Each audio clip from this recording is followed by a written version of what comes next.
Okay, we're back. So this time around, we're not going to be using the the Quizlet. I figured by now you all have it. So for this new one here, we are going to be just doing problems from the book because that seems like a great idea. So let's begin. If the problem has us do a solver, I'm just going to assume he's not going to make us do it in the exam, and we'll completely skip that step. So for this one, we're going to have Hale's production is considering producing a pilot for a comedy series in the hope of selling it to a major streaming service. What? So it's gonna make a TV show. Got it. Oh, that's good. Save to playlist. Study sessions. Good. Share. Copy link. Allow me to just put this here. We are back. Okay. Service. Period.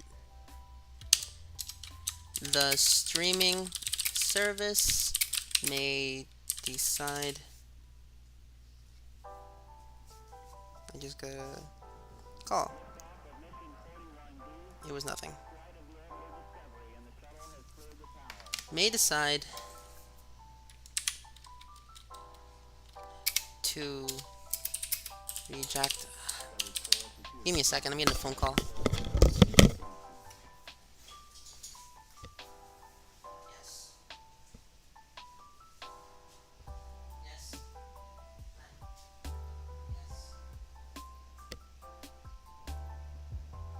Steve.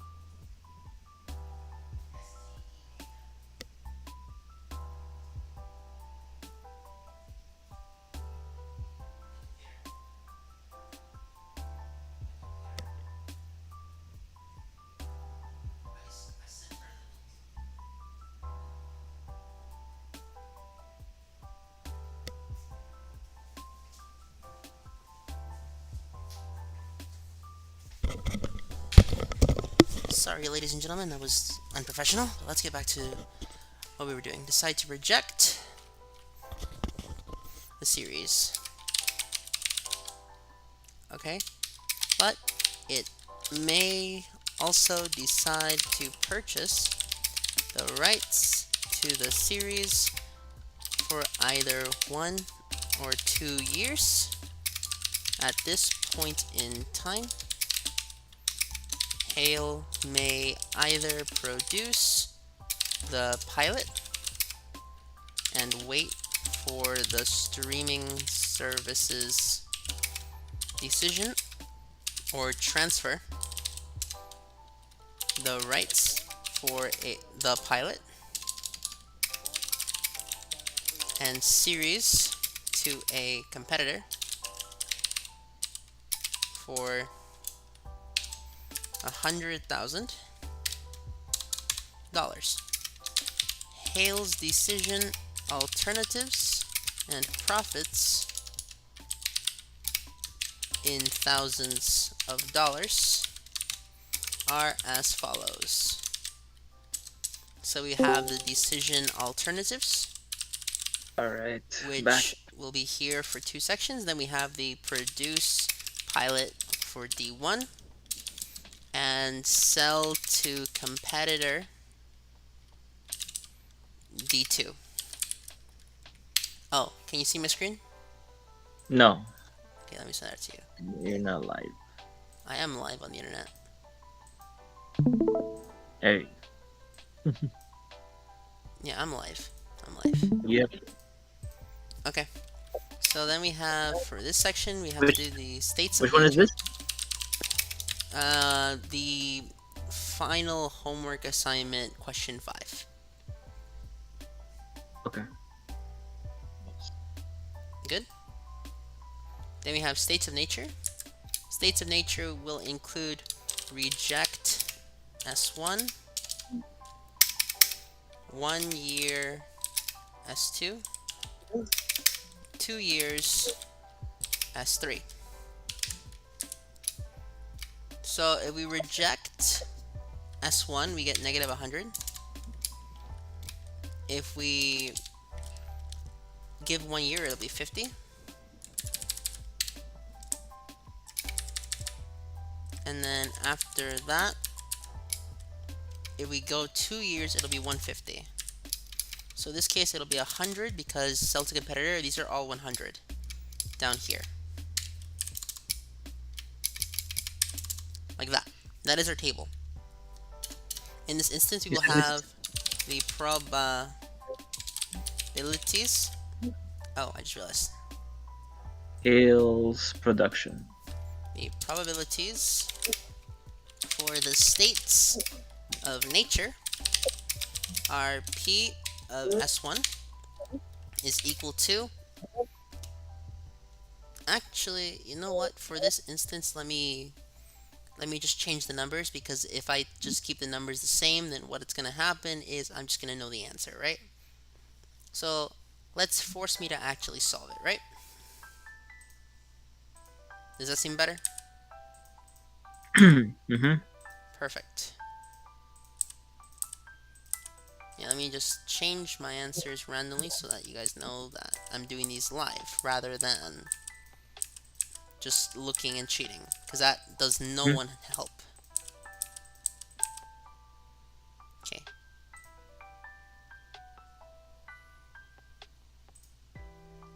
So let us continue.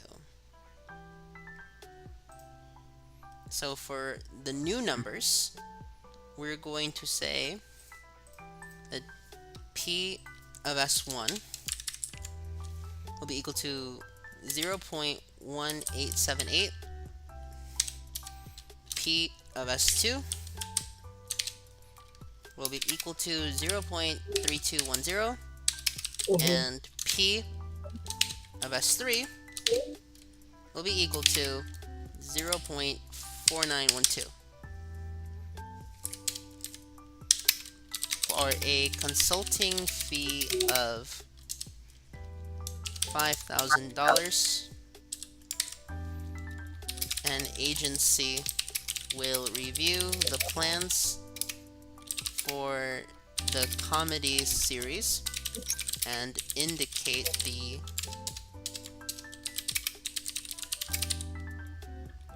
overall chances of a favorable streaming service reaction to the series. Assume that the agency review will result in a favorable or an unfavorable review, and that the following possibilities are relevant.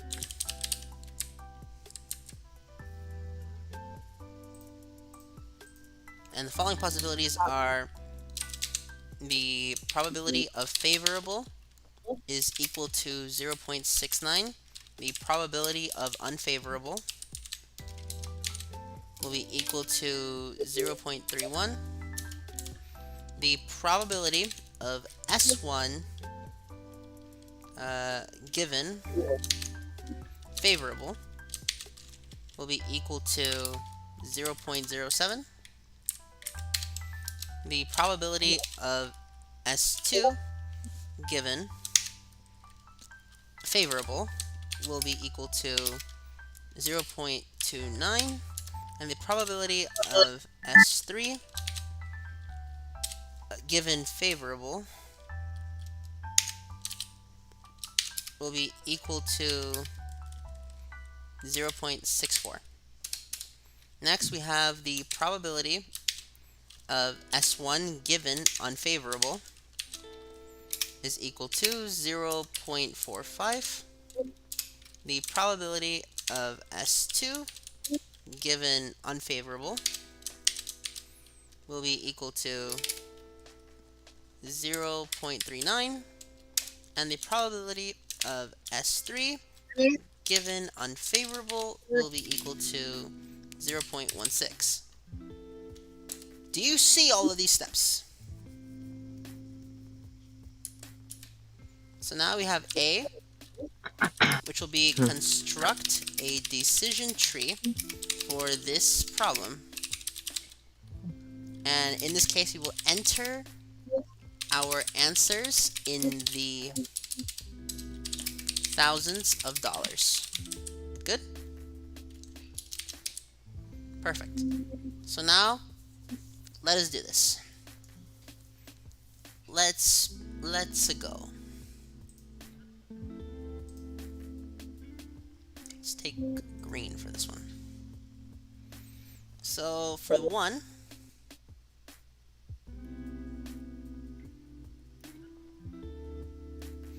we have either agency. Well, actually, this will be no agency to keep it on the bottom. Or we do have an agency.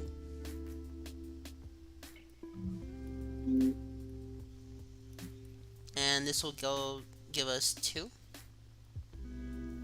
over here. Then from here, we have to construct it. This will give us F. And this will give us U. And F will be 3, 4, and no agency will give us 5. And these will be squares again. Why are they squares and circles? Do you remember?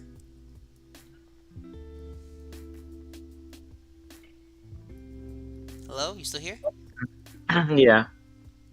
Can you inform the audience on why squares and circles? Squares and circles. Yeah, squares are for the decision. Circles are the data. Okay. Did someone message you or message me? Oh, that was me. Okay.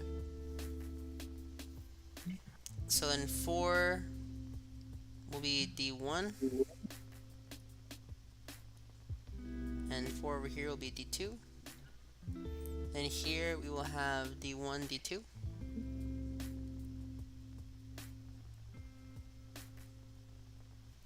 So now that we have these nodes here, we got to do 6, 7, 8, 9, 10, 11.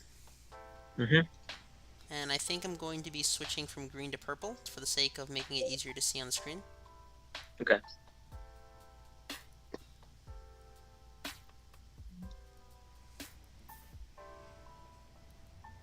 That'll work. Yeah, that's much more visible. But now that I look at it, I think red might be better. I mean, pink. Yeah, that's more visible. Okay. So these numbers here will give us 3 different decision nodes, which will be S1, S2, and S3.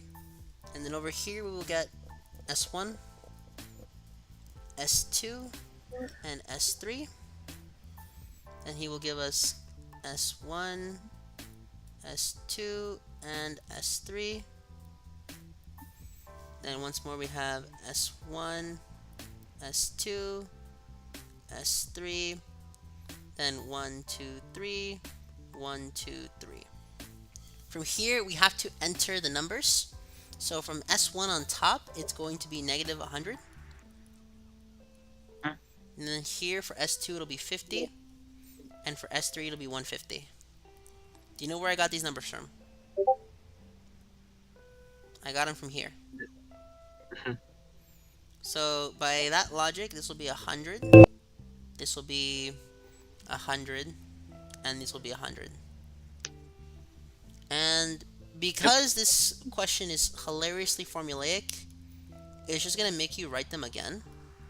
So for the sake of saving time, I'm just going to designate these as that.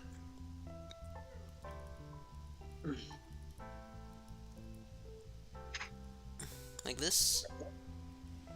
Just know that if it's downwards, it means that it's the 100, negative 150 and 150, and if it's sideways, then it's just 100, 100, 100. Does that make sense? Mm-hmm. Okay. And that would be how you draw the decision tree. Do you have any questions? No, No? we're good. We're good. Okay. So now the question is go to B. So let's clear this.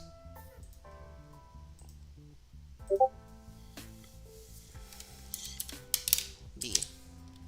Okay, now I'm gonna check if that one was me because that one sounded in my ear. Okay.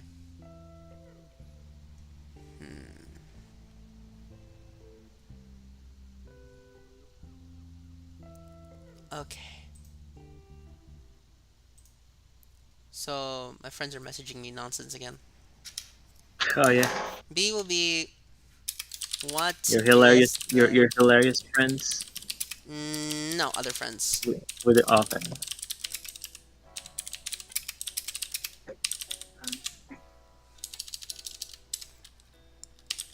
So B is what is the recommended action if the agency option is not used? Well, the two options given are produce pilot, which will be D1, and the other one will be sell to competitor, which will be D2. So the way we have to do this is we go by using node 5. Do you remember what node 5 was? That's just no agency, okay? So we're using Okay. so we're using node 10 and node 11. Okay. I know I removed it from the screen, but the truth is that it was just too big for the screen. So we go from the 1 here. So it's gonna be the good 1. Then we go to no agency.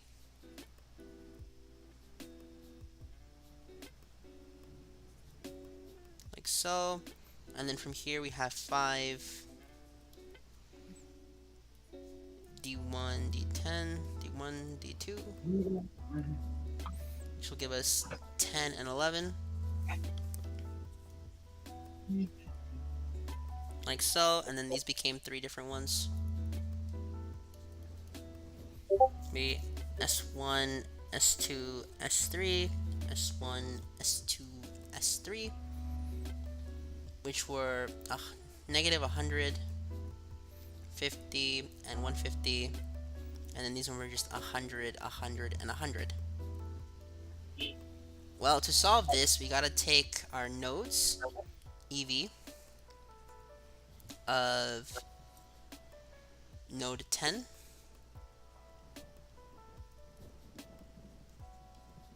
and EV of node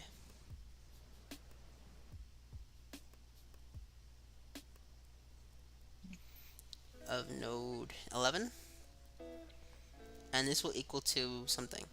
So EV of node 11,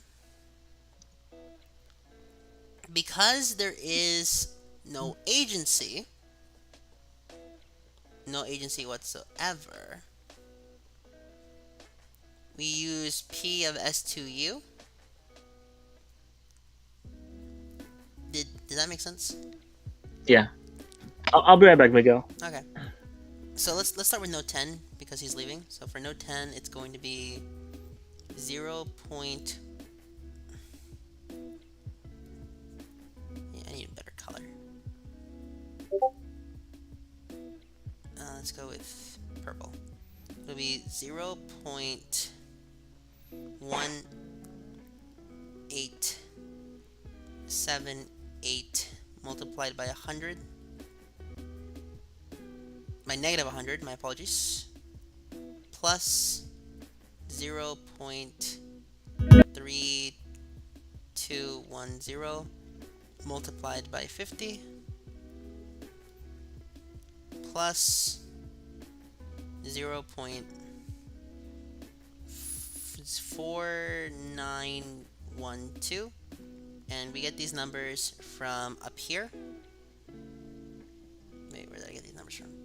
0.4912. Oh, from here. States of nature, this, this, and this.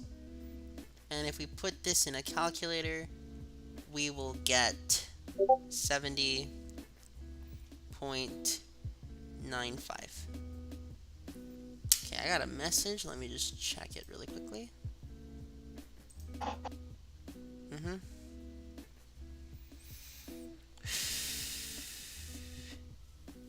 Okay.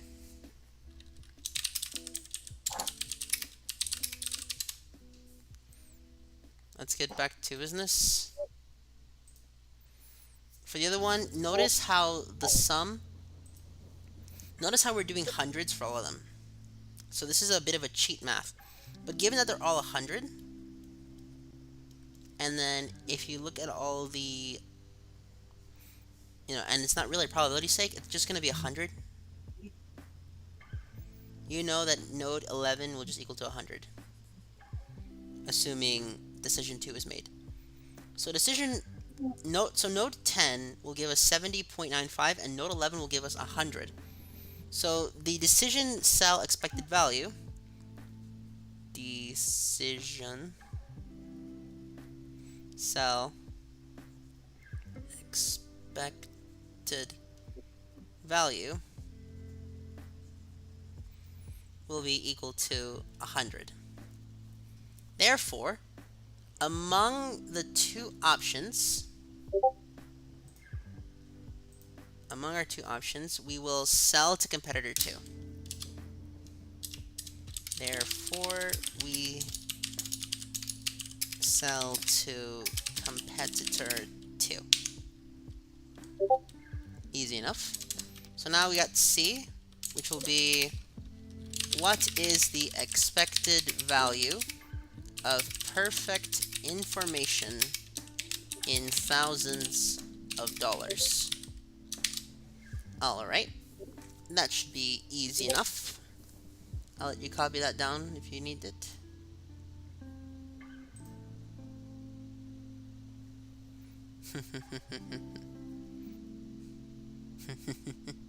Sorry, someone was just being mean to me in my messages. Clear. I would go with the good red this time. So we need to find out what is expected value of perfect information in thousands of dollars. So we know EV WPI will be equal to the big one, so we have to the cell the expected value is equal to 100, so it'll be 0.1878, my bad, 1878 times 100 plus 0.3210 times 100. Why do I keep doing that? It's negative. No, it is 100. Is it 100? Is it 100? Okay. Plus 0.4912 multiplied by 150. So the reason we choose these numbers is because these numbers are bigger. Did someone join the call? Yeah. Hi, Hansen. Hello. Hey, Miguel. Can you see the screen? I can't see. Oh, yeah, I see L equals to VWPI. Yeah, I see. Okay, perfect. Perfect. If that is the case, then we continue. We are currently working on the homework problem. Just so you have a look at it, here's the homework problem. We're currently on part C. This is homework problem 5 from the most recent homework. Okay. Good? Number 5. Yeah, I didn't do that either. Yeah. It's due today, isn't it? Yeah, it's due today. Yeah. Okay. Okay. No problem. So for C, we need this. And the reason we choose 100, 100, and 150 is because it's perfect information, so we choose the biggest numbers. And if we put this in a nice little calculator, we will get 124.56. So the estimated value perfect information will be equal to the number we just solved for, EVWPI minus EVWOPI, which will give us 124.56 minus 100, which will give us 24.56. And if you want that in the thousands, of dollars, it would just be 2456. But you would just plug in. My bad. This is already in the thousands. Yeah. In the thousands of dollars, this is what it is. $24.56.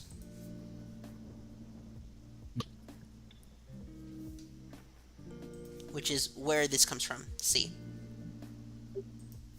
So on to D, which is what is Hale's optimal decision strategy, assuming the agency's information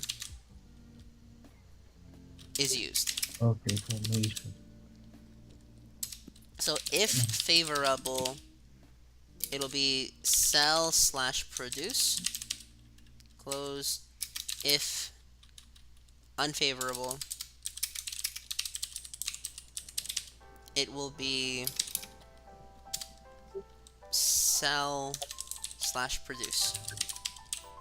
So the way we get these is through sheer brute force mathematics.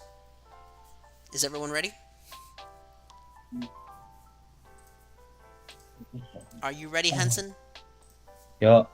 Alright, so D begins with some of the longest math sections you'll ever see in this class. It'll be EV of node 6 is equal to 0.07 multiplied by negative 100, close parentheses, plus 0.29 multiplied by 50, close parentheses, plus 0.64 multiplied by 150 is equal to 103.5. Then for EV of node 7,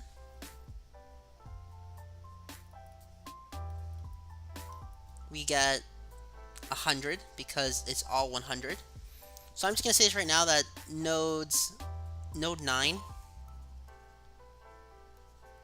EV is also 100, just to let you guys know. So I'm not gonna even bother writing those down, just for the sake of saving space, and not much else really. So going back to where we were at, EV of node 8 is equal to 0.45 multiplied by negative 100, close parentheses, plus 0.3950 plus 0.16 multiplied by 150, which will be equal to negative 1.5. Then we have EVN10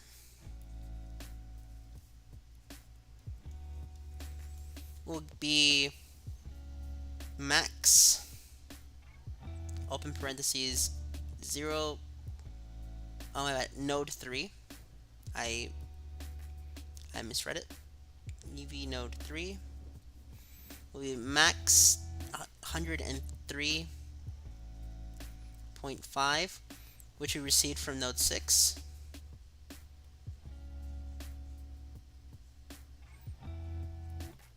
Little match there. Close parentheses. Comma 100, close parentheses, is equal to 101.5, which will be produce. So this should be a comma here. Like that. And then for the next one, we will have EV of node 4, which will be max negative 1.5, which we got from node 8, comma 100, which will give us 100, which would be cell. And then we have EV, node 2, which will give us 0.69 multiplied by 103.5 plus 0.31 multiplied by 100, close parentheses, and if you put that in a calculator, you'll get 102.42. Therefore,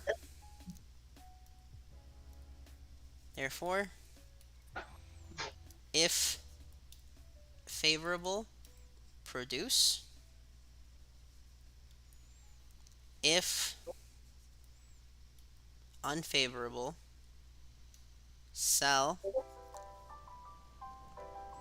EV at equaling to 102.42. Therefore, for these answers, we're going to write the answer here. So if favorable, produce, and if unfavorable, sell. That is how you would solve for that. Do you have any questions, Hansen? Not so far. No? Alright, I'm back. Okay, Hansen, if you really don't have questions, please explain to my friend here what we just did. So we are doing number D. So we are calculating for EVPI. Yeah.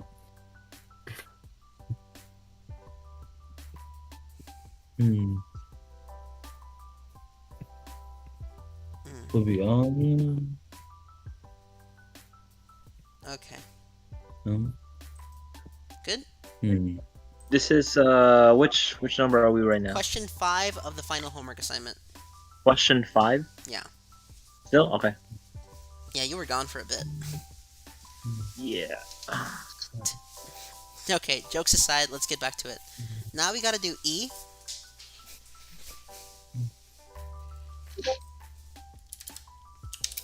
Which would be, what is the expected value in thousands of dollars of the agency's information round to 2 decimal spaces. Okay? So for E, Wait, we're what? just going to be doing some simple math again. Yay, don't you guys love easy math? Yes, we Yeah, do. hopefully. So E will be Oh, EV thank you. of SI is equal to our original value for D, which would be 102.42, minus the decision cell expected value, 100, which will be equal to 2.42, or $2,420.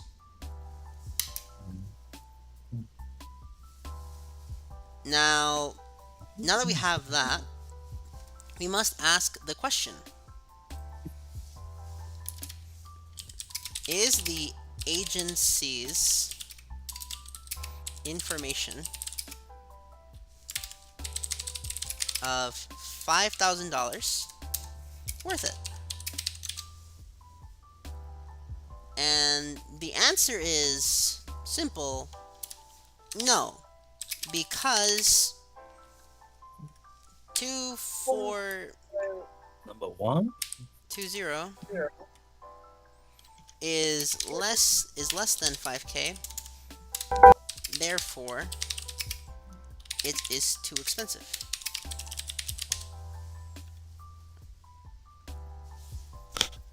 Now that we have that, let's go to G, which will be, what is the maximum that hail... Oh, that's not G, that's just an additional section of the question. So G will be, what is the maximum we'll be willing to pay? We already calculated that. So G, alright, F tab, what is max we are willing to pay? That will be $2,420. That is what we calculated. Oh, So now we have to go to G. What is our recommended action? recommended. Well, we have 4 options, which are agency, if unfavorable, sell to competitor. Then we have agency, if favorable, comma, produce pilot. No agency, comma, produce pilot.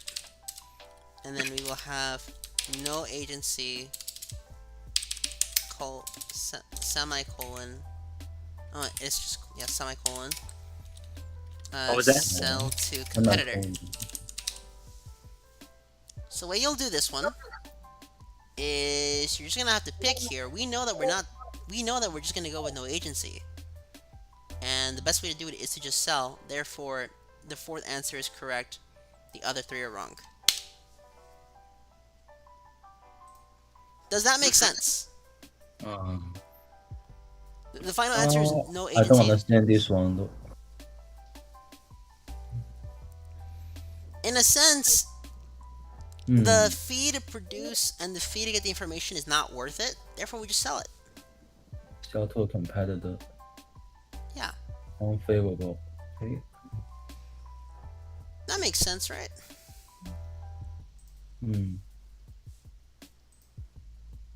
I came in the middle of a question. For a second, I thought it was number 5, but actually it's question 1. No. Oh. Okay. Okay. Let's get back on track then. We were on question 5. Now let's go up.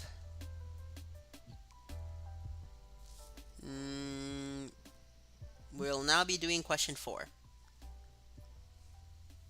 Okay. Which one is that? Oh, right, we have different questions. Yes, that's why. Anand Publishing Company. Let's see here. Publishing company. Good? Nat Publishing Company. Yeah, Anand Publishing Company received a 6-chapter manuscript for a new Oh, college Nat textbook. Publishing. Okay, yeah. Yeah. Yep. Good?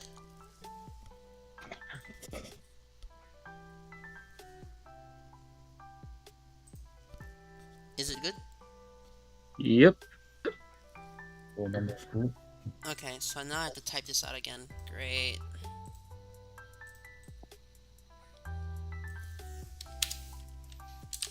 Anand Publishing Company, which will be referred to as APC from now on, received a 6-chapter manuscript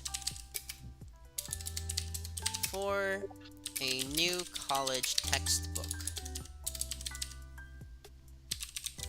The editor of the college division is familiar with the manuscript and estimated a 0.7207 probability that the textbook will be successful. If successful, a profit of 850,000 dollars will be realized.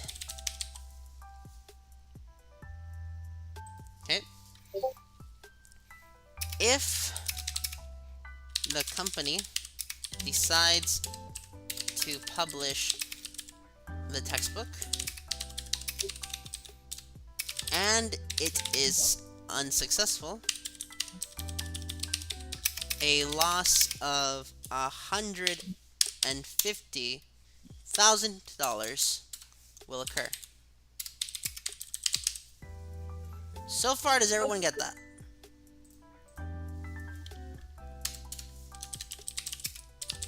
Hanson? So for wait, I'm sorry, what were you asking? Does anyone understand what is being written so far? Yes, I understand. It's question 2 for me as well. Mm-hmm. Yep. So I just have a few different numbers from yours, but not different. Yeah, I understand what's written here. APU and APC with a probability of 0.7207 to be successful. And if a success, a profit of $850,000. And if not, it's a loss of $150,000. Favorable F or unfavorable U. Evaluation of the manuscript. Past experience with the review process suggests the probabilities.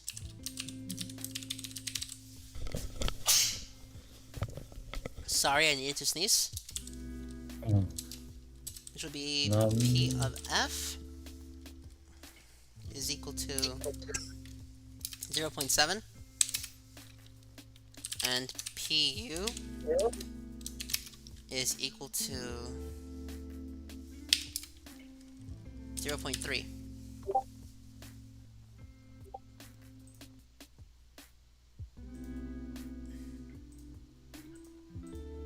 Okay.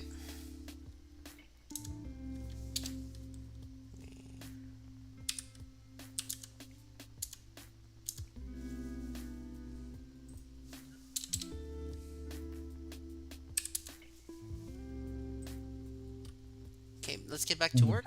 Apparently my screen temporarily froze, but I think I got it back working. Okay. 3. Apply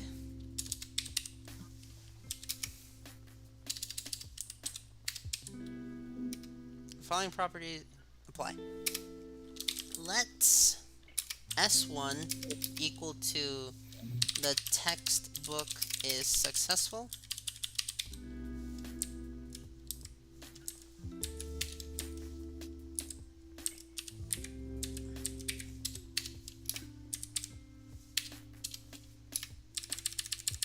Whoa. Okay. Is successful, and S2 equals the textbook is unsuccessful. Did I misspell it? Yeah, I did. Successful. The editor's initial probabilities of S1 and S2 will be based on whether the review is favorable or unfavorable. The revised probabilities are as follows. Okay.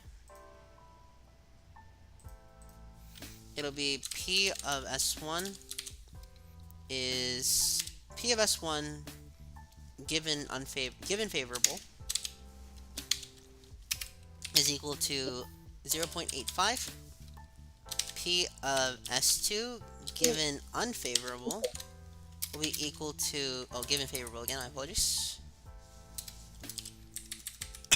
will be equal to 0.15. Then we have P of S3 given unfavorable will be equal to 0.419.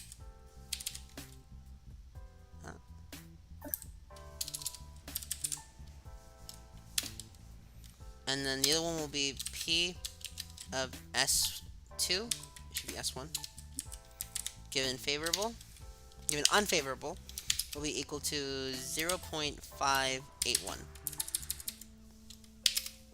That's crazy just how much you even need to start working on the problem, huh? You know. So many words to type. What happened? Thank you. You were saying to me? Yeah, so many words to type. Yeah, I know, right?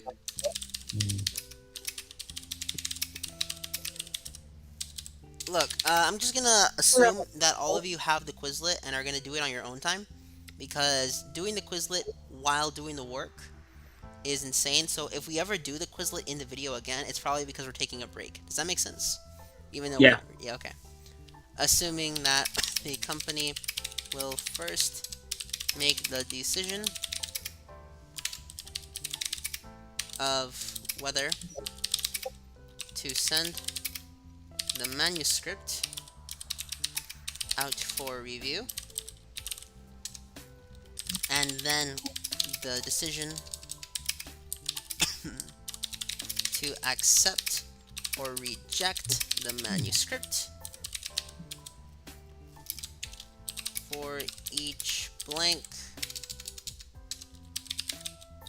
enter the probability associated with the event. Okay, now we can begin this question. All of this was the setup. Now let's do the actual question. Bam. So for this instance, we're actually going to lower the size of the font to 3. Let's begin. First, we're going to build this awesome decision tree. And it'll start as following. 1. Now let me ask you, is it a square or a circle, guys?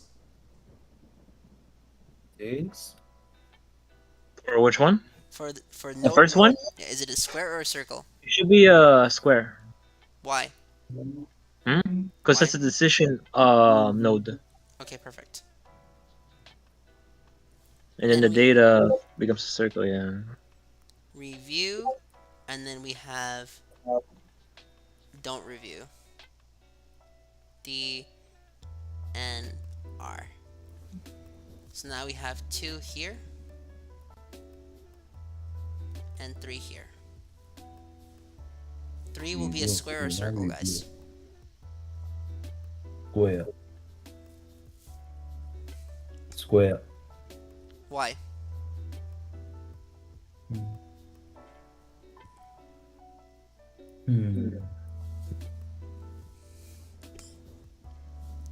I think it was because square stands for. Wait, what does squares and circles stand for again? You have them in your notes. King, pull them up.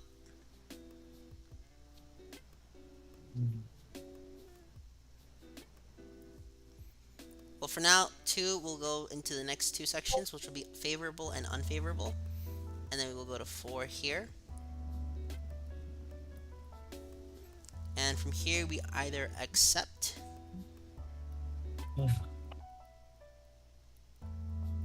or we don't accept, i.e. we reject.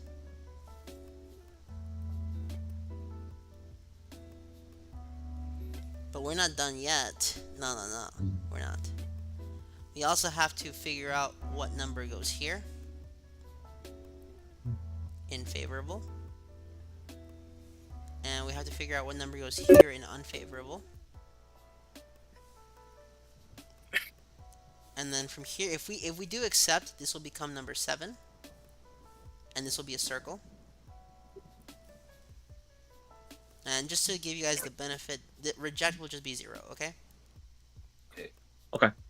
Reject is just 0. And for the numbers, I'm just going to use a different color. we'll use we'll use hot pink.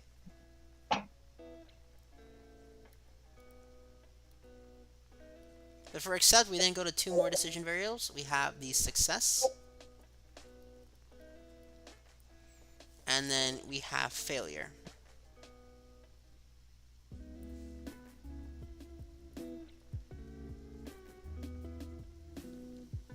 And here we know that the numbers here will be 850 and negative 150. These come from the question. Somewhere in this question it's there. 850, loss of 150. But then there's also numbers here that we have to put in. What could these phantom numbers be? Who knows? But if unfavorable now, we'll go back here. This will be a 5. And this 5 will be encased in a square. And the 5 will also take us through two possible decisions, which will be accept and reject. Hi, Emre. Do you have any questions? So if you accept, if we reject, it's automatically 0. Okay, just so you guys know, rejecting is automatically 0. Okay.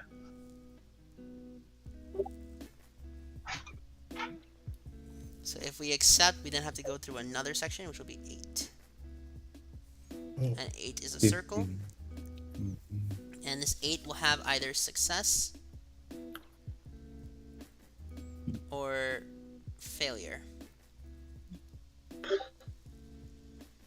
If success, now we have to have some phantom number here. That's actually what we're going over through right now, I believe. I believe we're doing homework 7 right now. Is that correct? We're doing homework 7? Yes. Yeah. Yes. Okay, perfect. So just stick through and we can do homework 7. So in success, we know that it's going to be 850. We're currently on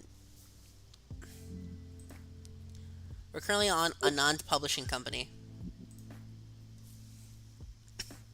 And for anyone who's curious, I'm just reading the chat. That's why I'm saying that. Failure will be negative 150. And then from here, we have the do not review, which will be the lowest section of the map. So we either accept or we reject. So let me just see if you guys are paying attention. If it's reject, what does it become? 0. Good. So on accept, it'll give us 6, which is going to be a circle. And then we have, of course, success or failure.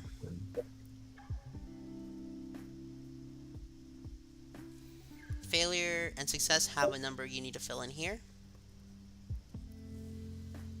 And like before, this will be 850 if you succeed, and you lose 150 if you fail. So now, you're probably wondering, how do we pick the number to fill in? How do we fill it in? Do you guys know? From the question. Yep, from the question. Well, here's our question. You guys either can screenshot it, you can look through it, or anything else. But notice these numbers, 0.7, 0.3. These numbers are going to come in handy. For number 2. Yeah. 0.7 and 0.3. And these numbers are also going to come in handy, 8.5, 0.15, 0.419, and Yeah. 0. Yep, okay, perfect. Yeah. So given that I'm assuming you can all see these numbers, let's start filling them in. So we succeed up here, what number do we put in here? 0.85. Yep, 0.85. Because this is the probability of Just it. S1 given favorable. So if it's probability of S1 given unfavorable, I mean probability, this is S2. Probability of S2 given favorable, it'll be 0.15, correct? And now what goes here? In this F here.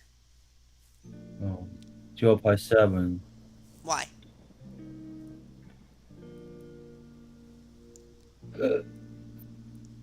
Why is this opening again? Anyway, 0.7 because it's the probability of failure. Yeah, correct. Probability favorable. Hold on, I gotta close this thing again. I don't know why it opened. I gotta Why don't fix you it. use the task manager to just like close everything? I could. Oh But I yeah, don't you want, but I have a can. lot of things open, so that's not a smart I idea. see. So I now see. we I see. have node 8 from here in node 8. If it succeeds, what number do we put in? Let's see. 0.419. Yeah, because that's the if it's S1 and it's unfavorable, because this is unfavorable over here. Oh, And yeah. as we know, unfavorable would just mean 0.3 here, just to save Yeah. everyone time. Mm. So if we succeed, we put 0.419, and then if we fail, it's going to be, just for the sake of saving everyone time, 0.581. And now here, on do not... That's from the list, right? The Yeah, it's from the list. 5.581. It's from that list here. Yeah, there you go. Okay. So now if we succeed, well, on do not review, where do we get these numbers from? Here. Mm. 0.7207, right? That is that the textbooks will be successful, and that is with no review. Do not review, meaning we're not checking with anyone else, we're just going off our own numbers. It'll be 0.7207. But now let me ask you guys the real question. What happens if it fails? What's the probability of it failing? We're not reviewing anything. Failure. It's not in the question. You have to solve for this one.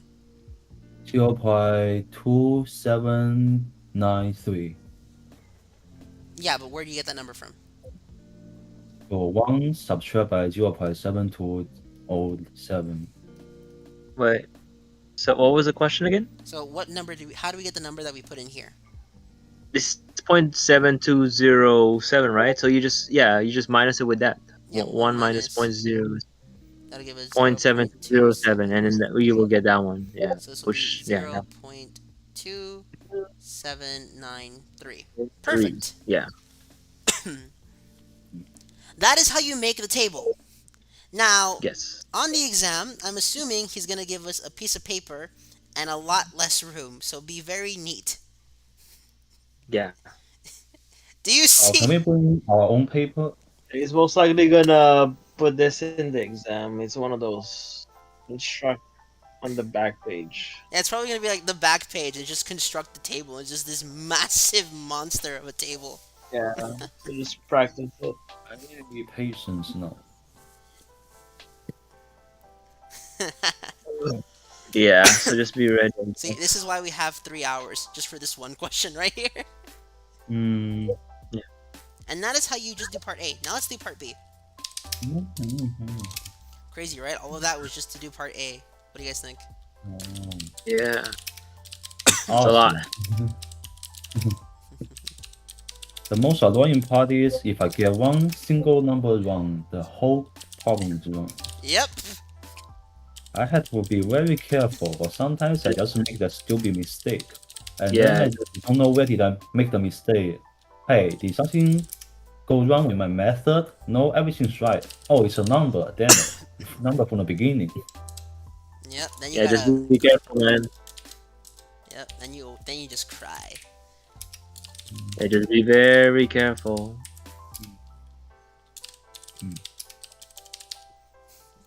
I'm just looking at this massive table and this influx of color, and this just complete mess of an image, and it just looks so pretty. What do you guys think? Do you think the table looks pretty? All right. Oh, sad. The girl is pretty.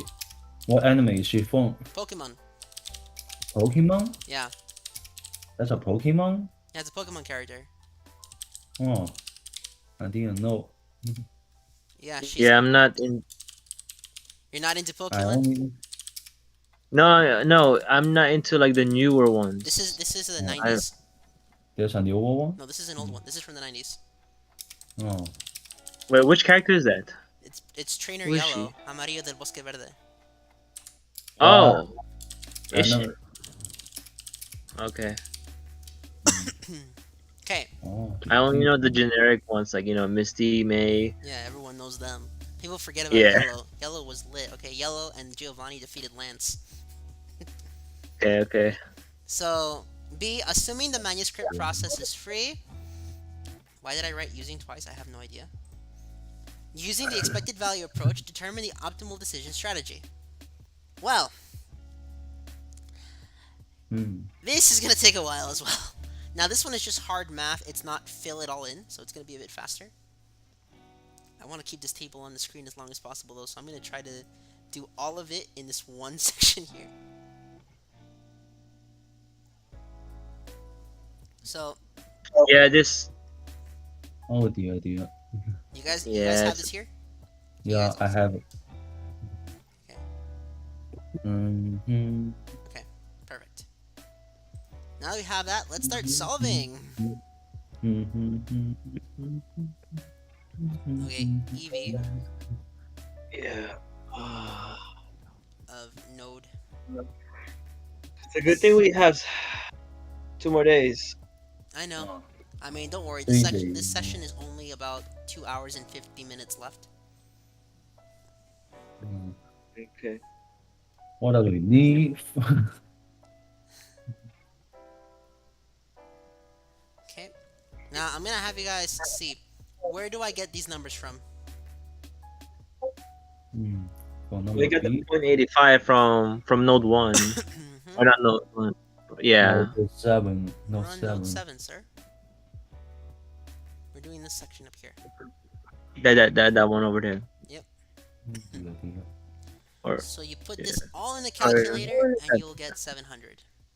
Oh damn! I Yep, forgot yep. my calculator. from 7. That one is, What'd you say, Hansen, before you cut off? Oh yeah, I forgot my calculator. Actually, that's a good question. I'm Is my gonna- calculator charged? I'd be really sad if it isn't. No, I'm writing everything down too. I'm just doing it in my head, and now I can't do it anymore. Yeah, you should be writing things down. It's easier when you are doing that. Yeah. Okay?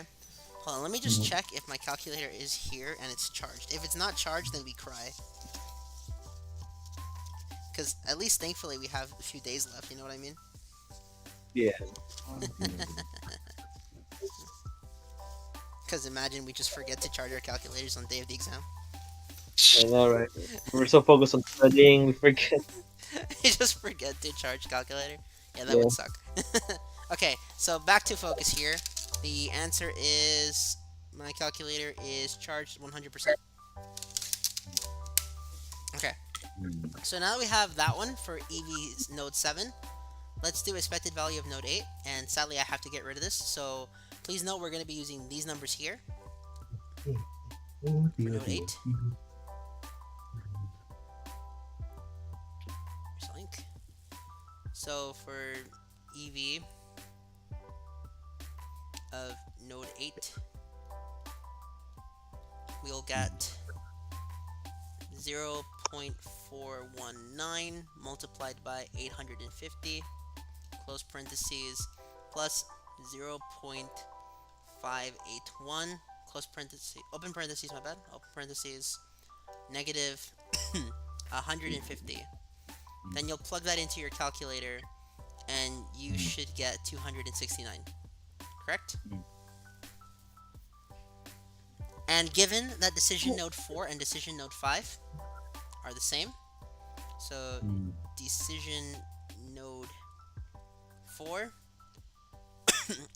is accept EV equal to 700, and decision node 5 is accept EV at equal to 269. Good? Oh, So now we go to EV of node 2. okay.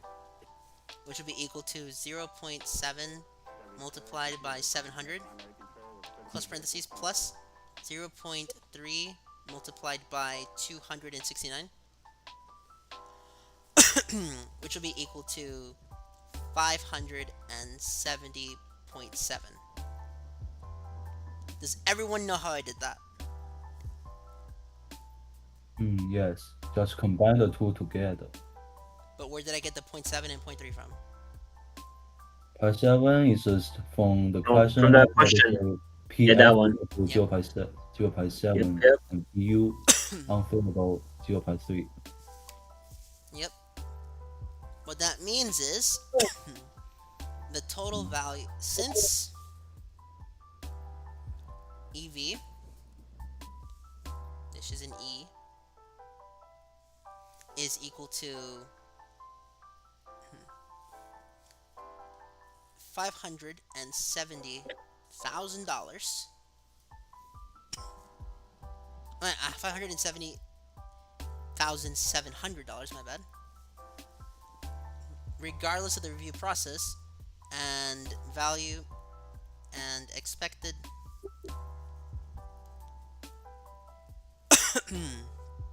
an expected value of rejecting is equal to 0. Optimal decision strategy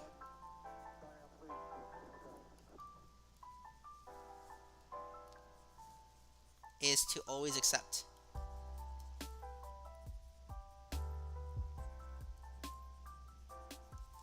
Which means that I believe this one is correct. Always accept, correct? Yeah. Accept the manuscript.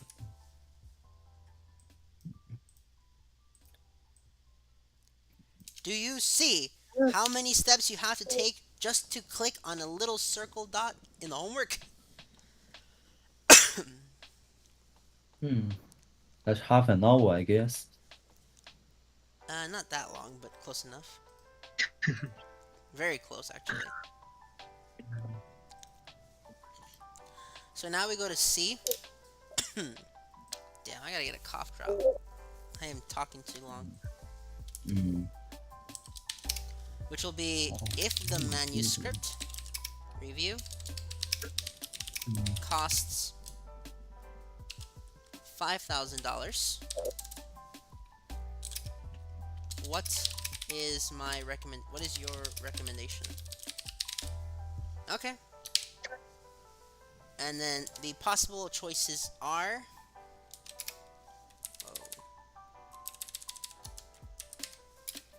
always reject, always accept,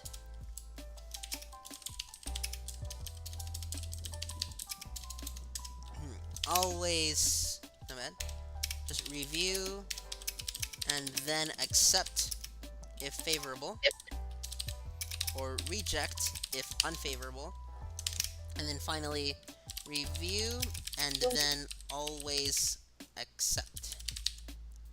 And then finally, do not review and accept. Well, seeing that the review process cost is 5,000, okay? That is what they cost, right?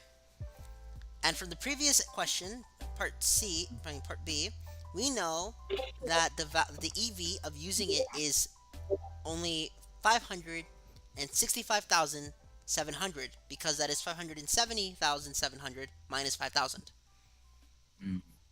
Therefore, it is more advantageous to not do it. Therefore, if review process costs 5,000, optimal strategy is to not use it and accept the manuscript. Not use it. Wait, use what? The $5,000 review. Oh. So in other words, the correct answer is do not review and accept. Wait, why does it cost 5,000 to review when we already done the process? That's the point. It's giving us, should we review it even after all these processes? No, the answer is no.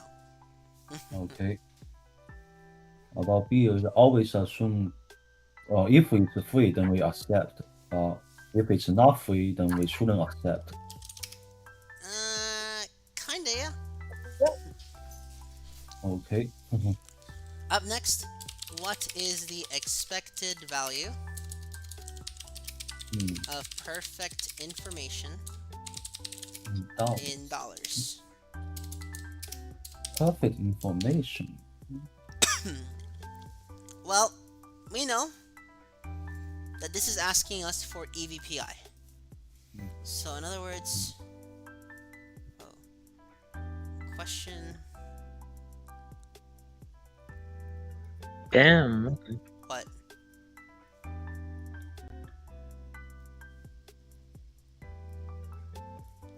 Explain 1B. Which one is 1B? Jonathan, which one is 1B? What? What is the question? 1B? Yeah. Because What do our you mean, questions are in different 1B? orders. I'm gonna get to all of them anyways. I just want to know which one you're talking about.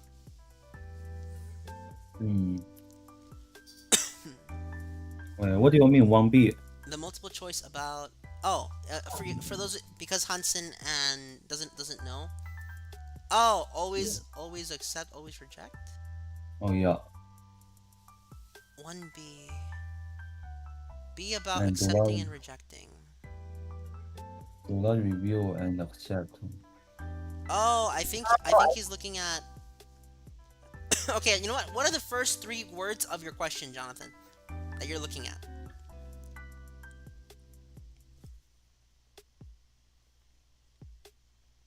Jonathan? Yeah, he's here. Assuming the manuscript process is free. Oh. We always accept it. If we assume that the manuscript process is free, we just always accept it. We're still the same question, right? Yeah, we are. We're on question 4. Okay. Was I? Yeah, for B, we always accept it because, well, they're not charging us anything. I just showed the math to do it. Because you need to do the math to solve C.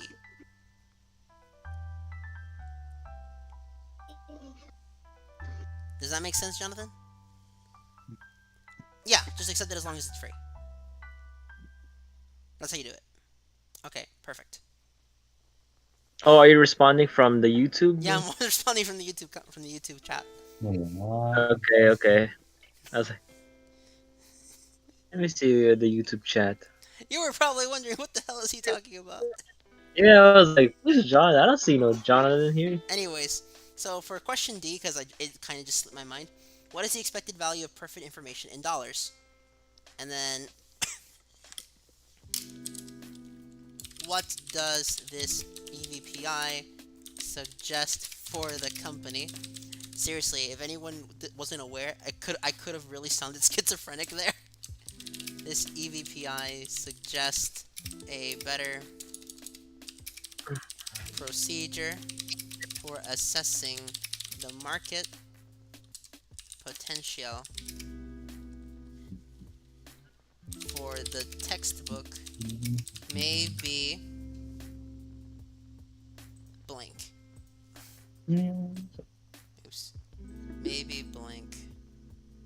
Can I please type? Thank you. And the answers here are either worthwhile / not worthwhile. So now that we have that, let's begin solving. We know, based on part B of this question, is it going to, right? Yes, it is. From B, that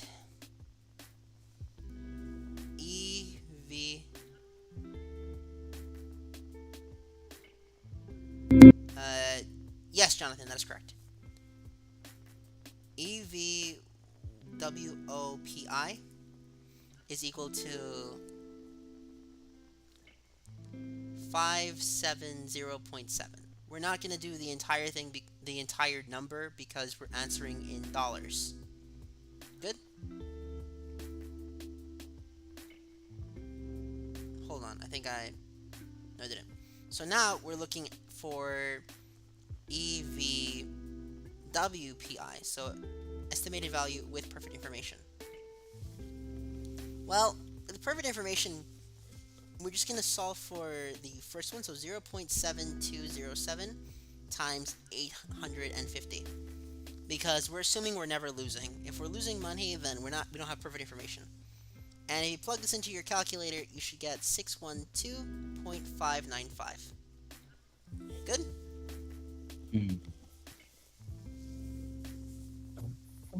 Okay, so then we know that EVPI is equal to EVWPI minus EVWOPI. Estimated value perfect information is equal to estimated value with perfect information minus estimated value without perfect information, just to say it the long form. So in turn, we're just doing these two together. 612.595 minus 570.7, and if we plug that into your calculator, you'll get 41.895. And then to turn that into dollars, we just turn this from thousands to ones. We just move the decimal 3 places, and we'll get the green sign, 41895. And that is what you would plug into your answer, so EVPI is equal to 41895. So now we have to ask our question. Is this textbook worthwhile? Yes, it is worthwhile, because with more information, we will we will make more money. That is the base system here. With perfect information, we make 612.595. Without perfect information, we make 5704s. It's 570.7. Therefore, if we're making 41.895 with more information, looking for more information by assessing the market potential is worthwhile. Therefore, this bottom part here turns into worthwhile. Does that make sense, everyone? Yes. King, do you have it right? Is the other guy still here? Yes, I'm here. Yeah. EV. Did that make sense?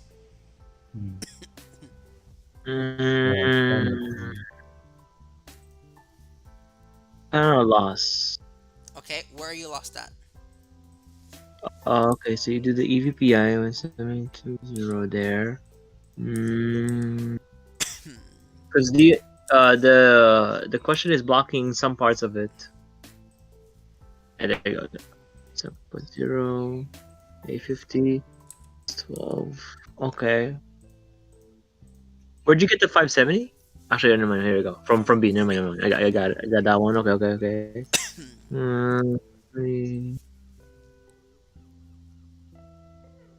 Okay, actually, never mind. I'm good. Are you? Yeah. Okay, I'm gonna trust you. Well, that's how you do question 4. Damn, these questions take forever. Look at this. They do. It's just it's so time consuming. I hope that we don't get one of these problems where we have to do all this just so we can answer one question. You know they're gonna make us do it. Don't lie to yourself. They're gonna make us do it. That will be horrible. I hope they just make us give out the the maximum functions and whatnot. Yeah. Minimums, not these. Yeah. These. Okay. Okay. Let's go to the next But one. yeah, let's just be ready. Yeah, we gotta be ready for anything, okay? Yes, let's just be ready. So time for the next question. Which one? An airline decided to offer. Mm.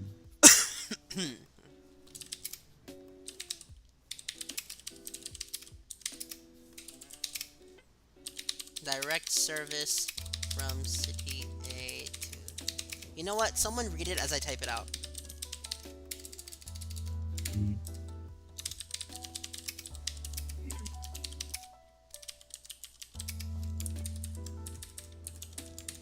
Is no one gonna read it?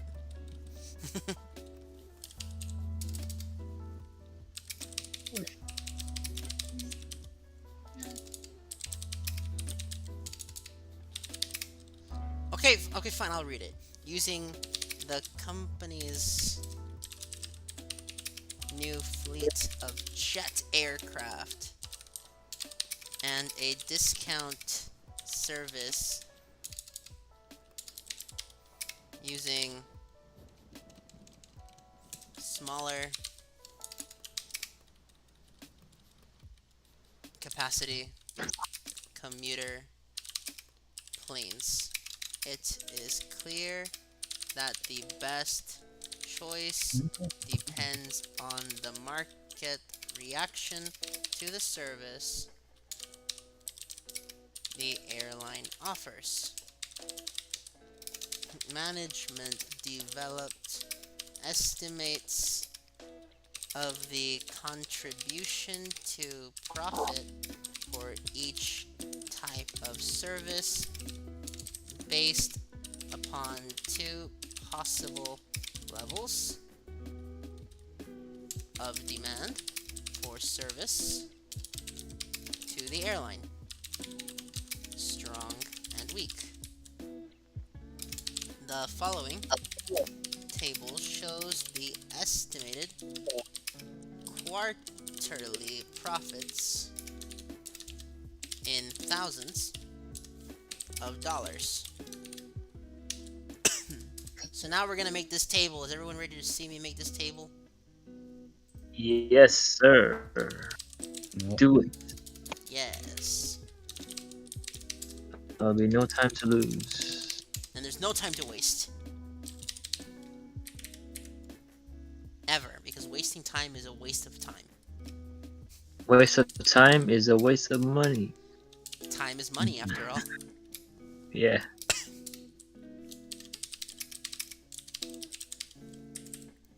Don't you hate that you can't just import images into Notepad? This would be so much faster. I know, right? But the problem is, these images are copyrighted. So I have to make them by hand. Oh yeah. Oh, finally. Yeah, I would have no problem sharing my screen, but given that everything is copyrighted, I don't want to get taken down. Yeah, yeah. Of course, of course. Did you know that, Hanson? Hmm. That the Yeah, homework is copyright. copyrighted, Yeah. and you'll get a takedown for it. Yeah, but I guess it also depends on how popular your video is. Yeah. Well, this is He's gonna right. be up for multiple quarters. Okay. Hmm. You gotta help a lot more students in the future. Yeah. What is the chance event, and what is the consequence for this problem? Okay. We got this, gentlemen. We got this. Oh yeah, Miguel. Mm-hmm. What's up? All these videos that we're doing, the studies, right? They're gonna be on your YouTube channel. They're already there. Okay, okay, yeah. Cause I have some friends who's gonna take the same. So I'll probably tell them about your channel. You cut off. Yeah. Your mic is not working, sir. Huh? Your mic is failing. No one can hear you. Nope, I can't hear you. Nope. Hanson, can you hear him? Yeah, I can hear you. But can you hear him well? Okay, can you Yeah, hear me, Miguel? we can hear you now. You can hear me now? Yeah. Okay, okay, yeah, yeah. And finally, how many outcomes are there for the chance event? Okay. So we got all of this. Good. This is section A of the question. This question has 5 sections. Is everyone ready to do this?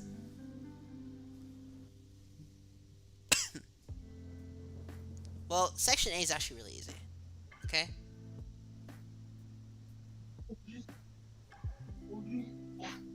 So, you guys ready? Yep. Mm. Yes.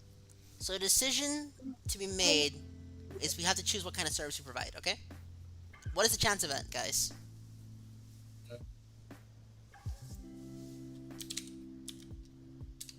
Is made is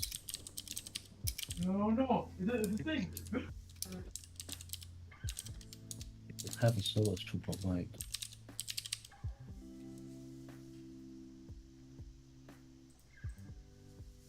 What is the chance event?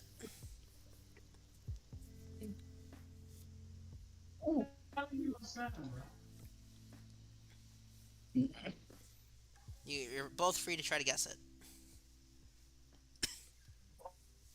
The level of demand. Yep. Hmm. So, what is the decision to be made? What is the chance and what is the consequence for this problem? Yep. What is the consequence of this problem, Hmm. sir? The amount of quarterly profit.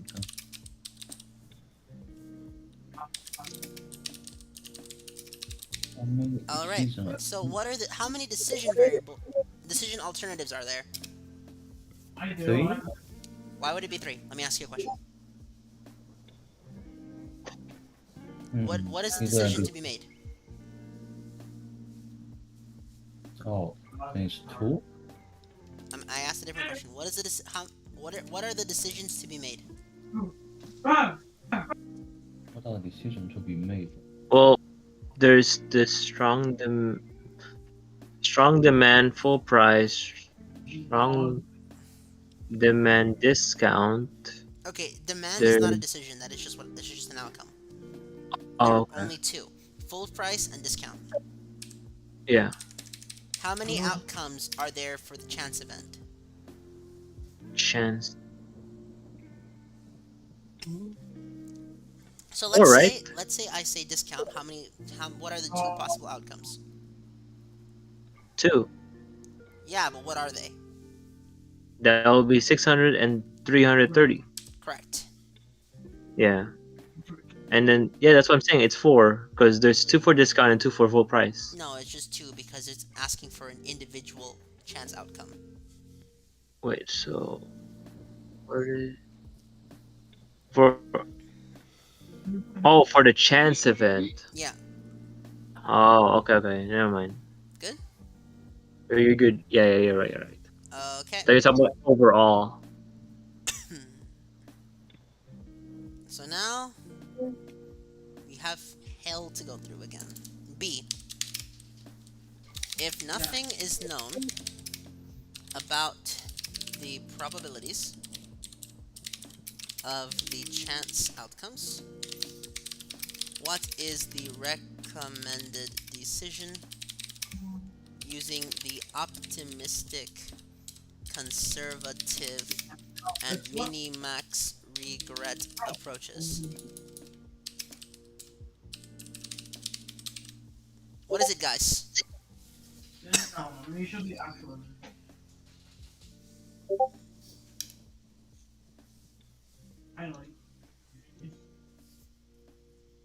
I'm actually gonna go even further than this, okay? I'm actually gonna write out the whole sentence for you guys. Decision using the optimistic approach is the discount slash full price service. The recommended decision using the conservative approach is the full discount slash full price service.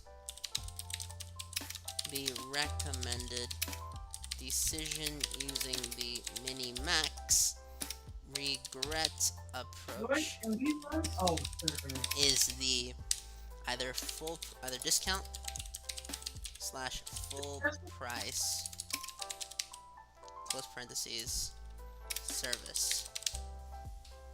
Now that we have that, how do you think we solve this?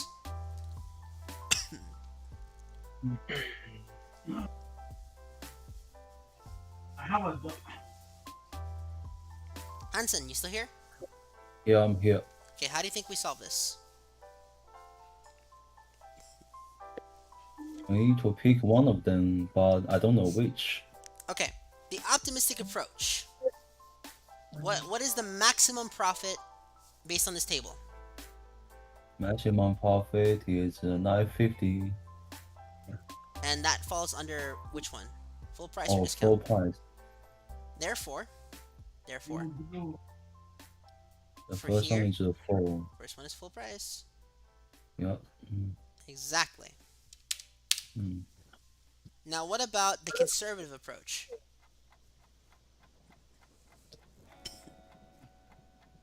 It's using the discount price. Discount service. Well, yeah, but why is it using the discount service? Because it's conservative. It's because there's less chance of loss. Less chance of loss. You use the discount price because, yeah, you make a lot in full price, but if you have weak demand, you lose $500. Whereas if you have weak demand in the discount price, you gain $330. Mm. Therefore, it's discount. Now, the final one, using the mini-max regret approach, I actually have to do some math here. Okay? So, let's do it. For mini-max regret approach. Let's do this. We have F's full service. Then we have discount service.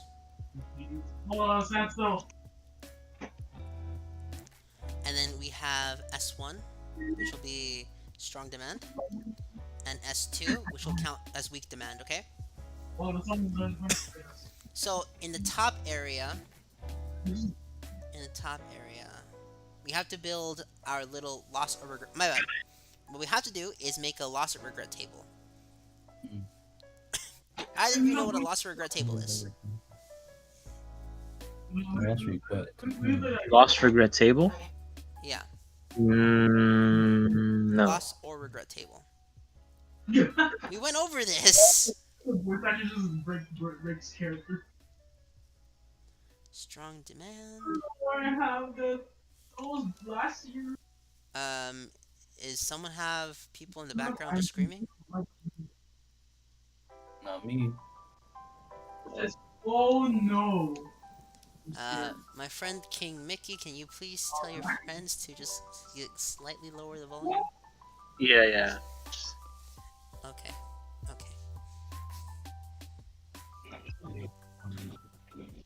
Oh. Now, what was I doing? What was I doing?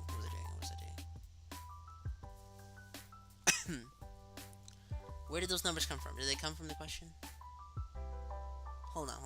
What numbers do I put here?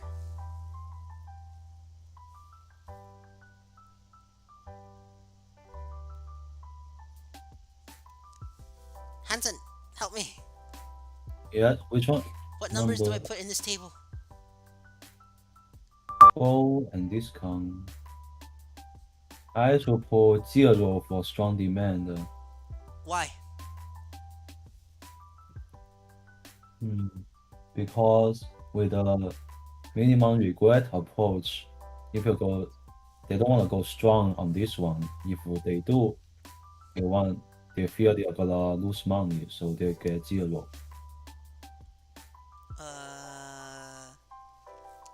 Okay. What about discount service? What number goes here? Hmm.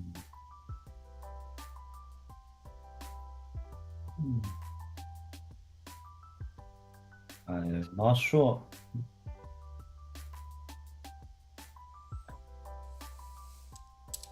You don't know? Okay. I know. So, crap. For once, we found a situation wherein Miguel Martignon has minimal information. Ooh, this should be 660. That doesn't change much. Okay. Okay. So, crap, with regret table. What is that? Weak demand. What happens if it's weak? Huh. Okay. So, we're just subtracting from the max. Do you guys know what that means? It's Let me the explain. full price subtract by the discount. No, look. You see this table up here, right? 950 minus 660, Yeah. so So it's we'll like get- 290. So, just for the sake of having this in a different color, it'll be 950 minus 950 Oh, will be equal to 0. But in this case, 950 minus 660 is equal to 290. Oh, So, for I here, guess the first one right. negative 500 500. minus... Yeah, my bad. It's gonna be 300 minus negative 500 will give us a loss of 830. Not a loss, a regret of 830. And then 300 minus 300 is equal to 0. So maximum regret here is 830, and here it's 290. Sorry, I temporarily blanked out. Oh, okay. And given that you have less regret on discount, the min-max regret approach will be the discount service. Does that make sense, everybody? Yeah, but there's one about weak demand. I don't understand. Why 300 minus negative 500? So it becomes 800. Wait, we did this earlier. This was from the from the review. Well, we did something similar. It's not the same question.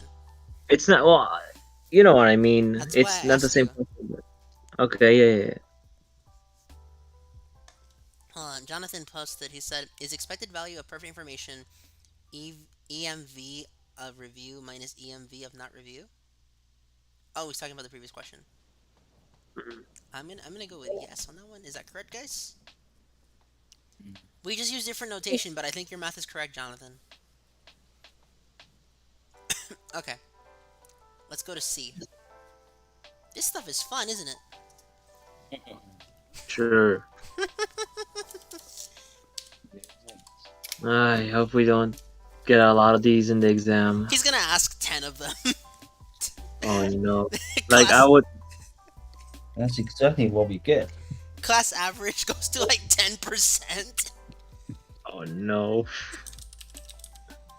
I just don't want it to be so time consuming. Actually, what he said 3 hours, right?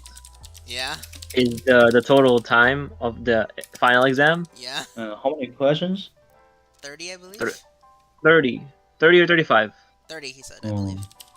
Actually, it's 35. Okay. And then the 5 questions are bonus, I think. If we do the eval. I did the eval. Yeah. So, if it's 3 hours, I'm assuming he's gonna put 10 of these, 10 or 15 of these. I'm assuming, and then the rest is the terms, the vocab. 15 of these? Oh no! You see how long we're taking on one of these? I'm just saying, dude. Like, I could feel it. You know, because if it's 3 hours, I'm pretty sure he's gonna put at least 10 of these. Like Han- 10 of the, you know, the ones that we're doing right now. Hansen, what do you think? I'd rather kill myself. No!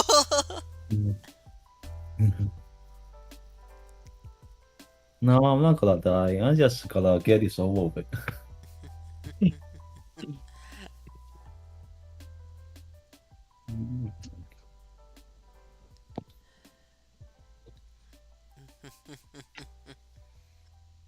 Yeah, it will. This will not be pretty. Damn, I never suspected Hansen would just say, "I'm gonna kill myself." That's terrible. Just making joke. Is that fun? Oh, okay. That's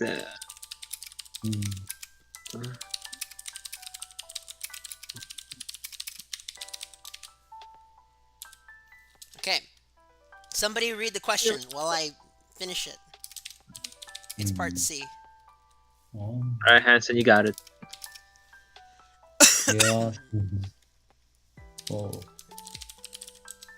Calculate for 4 and discount, then we pick the bigger one. What?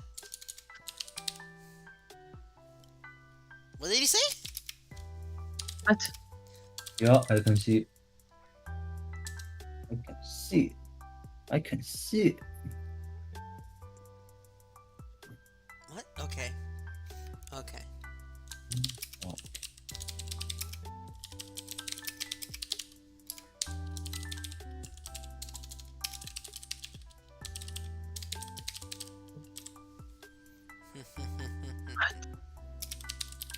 Okay. So this is D right here. Not D, fuck. C. Suppose that management of the airline believes that the probability of strong demand is 0.7 and the probability of weak demand is 0.3. Use the expected value approach to determine an optimal decision. Enter your answers in thousands of dollars. Good? Yeah. Okay. Let's do this. Oh. Let's take our entire weekend. Am I right, guys? Yeah, right. But you know what? We're gonna be the most studied individuals for this final. Good. We need that A. I don't. I just need a C or higher to get out of here. Yeah, you're right. If I get a C or higher, I still end up with a B anyways. What about you Yeah, guys? you're right. What about Just- you guys? I'm at a B right now, so if I get a C here, I think that would make me into a C. So I don't know. So I'm just doing math that we've done something very similar to before. If you guys have a question, please shoot it out now.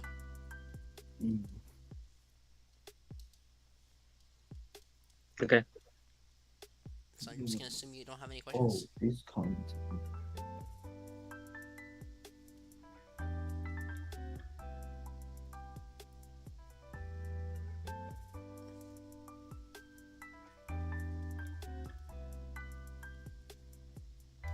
Therefore,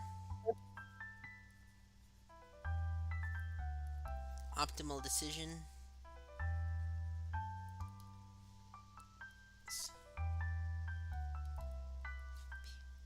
Okay, so I wrote it down just to explain it because it's easier to do so.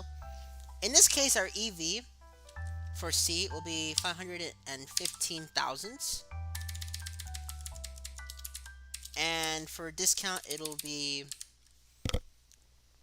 561,000. And the optimal, given that it is bigger on discount, is discount. Time to explain my math. So over here, it says probability of strong demand is 0.7 and probability of weak demand is 0.3. We know what the strong and weak demand are in this instance for both numbers. Therefore, we just plug in the numbers into this formula here, and with our handy dandy calculator, we're going to get this number here and this number here. 561 is greater than 515, therefore optimal decision is in discount service. I don't know why I said full price, it's discount service. Yeah. Makes sense?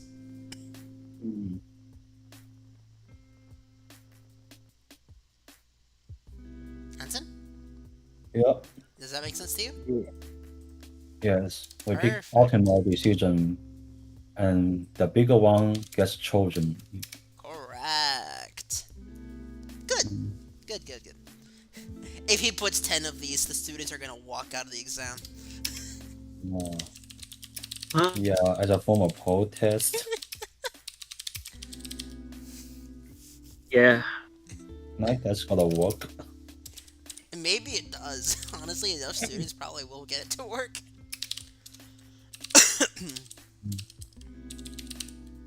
I'm gonna say right now, don't actually protest like that. You're only hurting yourself.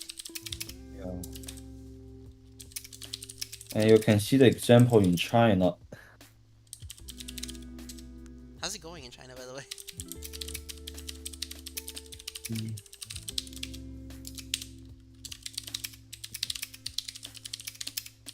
Okay, you know what? Given that Hansen's not gonna read this, I'm gonna have King Mickey read this.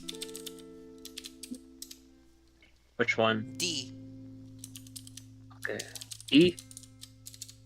D. Okay, okay. Give me a second.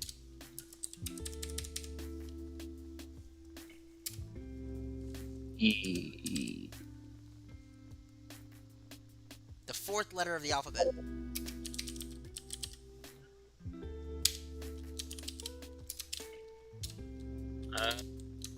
Oh, actually, this is the one that I didn't get.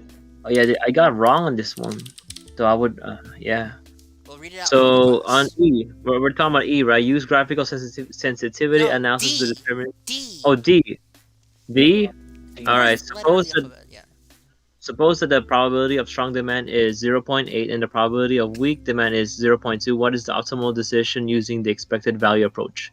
Enter your answers in thousands of dollars. Alrighty then. $1,000. Let's do some crazy math. Am I right, guys? Another couple more. Yay. That it shouldn't be that crazy, right? Well, no. Yeah. Part E has a lot more math. That's actually crazy. But this, for now, we're doing basic stuff. Okay. Mm.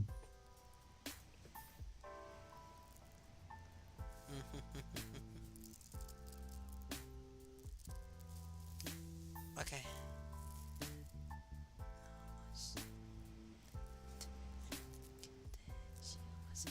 Okay. C. Wait, my bad. D. So we have E V full will be equal to what? What is EV full? I want to know if Hansen or the other guy knows it. So this one is should be 0.8 multiplied by 950 Correct. Plus what? and 0.2 multiplied by negative 500. Good. Put this in your calculator and you get 660. Mm. We all know the drill at this point. The estimated value discount Mm. is equal to 0.8 multiplied by 660 plus 0.2 multiplied by 330 close equals to 594. Well, given that the full price is a bigger number than the discount, optimal decision. So should go with 4. Yep.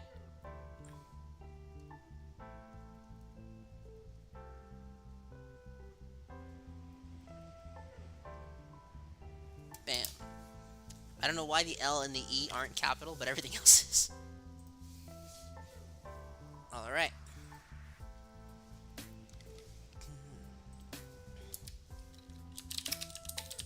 Decision is the full price service. EV discount is 594,000 and EV full is 660,000. Does that make sense, everybody? Yes. Perfect. And now we're gonna do E, the part that apparently the king got wrong. So why'd you get it wrong, king?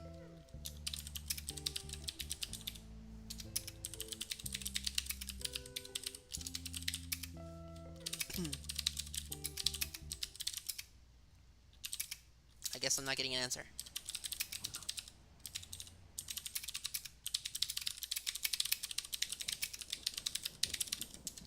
Has the largest expected value.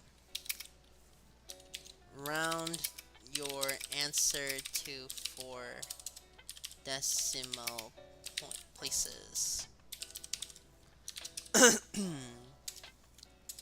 If the probability of strong demand falls below something, the choice, it is a full price / discount service is the best choice. If the probability of strong demand is greater than 1, not bad, greater than blank, the full / discount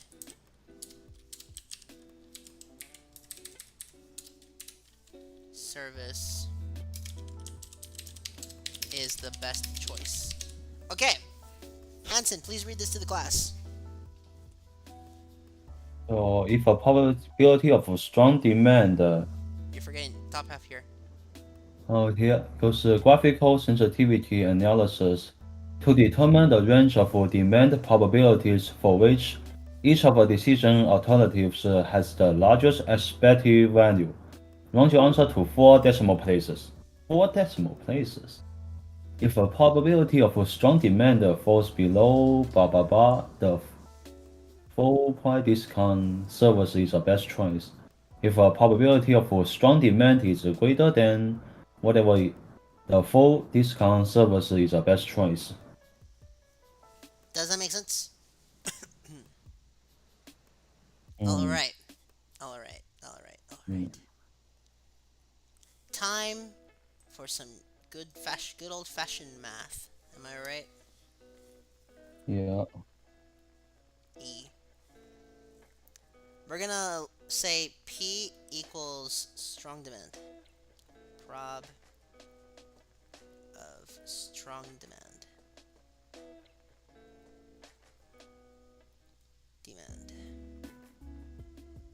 Like so. Now that we have that, let us begin. Estimated value of full price service is equal to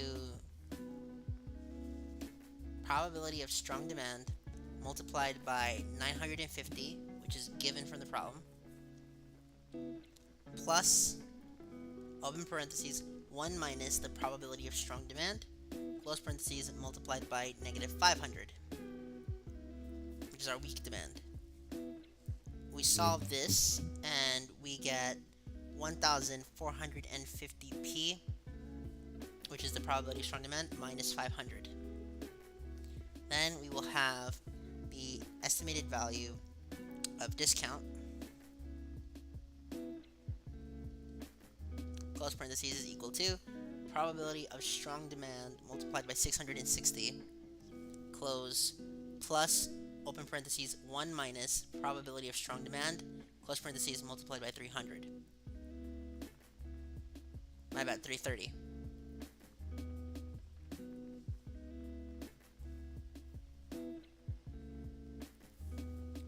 This will equal 330 times the probability of strong demand plus 330. Good?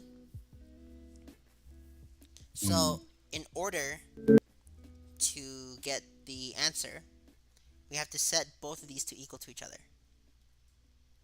Therefore, we have 1,450 times the probability of strong demand minus 500 equal to 330 times the probability of strong demand plus 330. So now, the next step, as mathematicians, our instinct is to isolate the variable. Am I right, guys? Mm. So by isolating the variable, we'll get 1,120 times the probability of strong demand equal to 830. So P is equal to 830 divided by 1,120 times the probability of strong demand. Not P. P is not here. And this will give us the good number 0.7411. So if P is equal to 0.7411, two decision alternatives provide same expected value for below. So in other words, at P is less than 0.7411, discount, and at P is greater than 0.7411, it's full price. Mm. Therefore, when we go back to the notepad, probability of strong demand falls below 0.7411. The what? Sorry.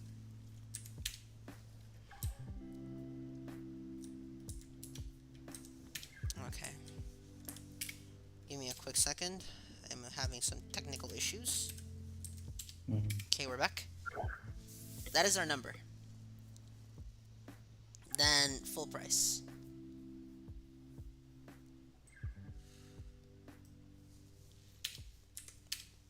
So if probability of strong demand falls below 0.7411, the full price service is the best service. If the probability of strong demand is greater than 0.7411, Mm. Oh shit. the discount service is the best choice. Does that make sense?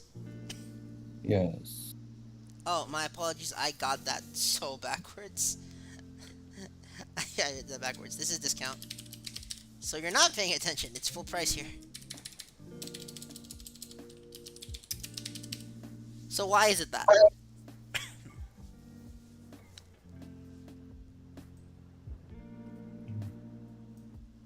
Okay? Yeah, full price is the best service. I wrote it down here, as you can see, right?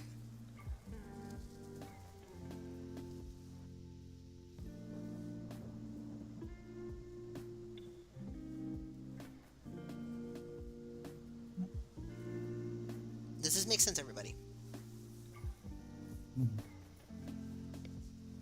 If it's below the 0.74, then yeah. Then discount best choice. If greater than that, then full price. Yeah, that seems reasonable. Why is it reasonable? If it's below that, then the risk is higher, then discount is better. If the value is greater than that 0.4, then means it's a worse risk, then full price is the best choice. Good. Good. Good, good, good.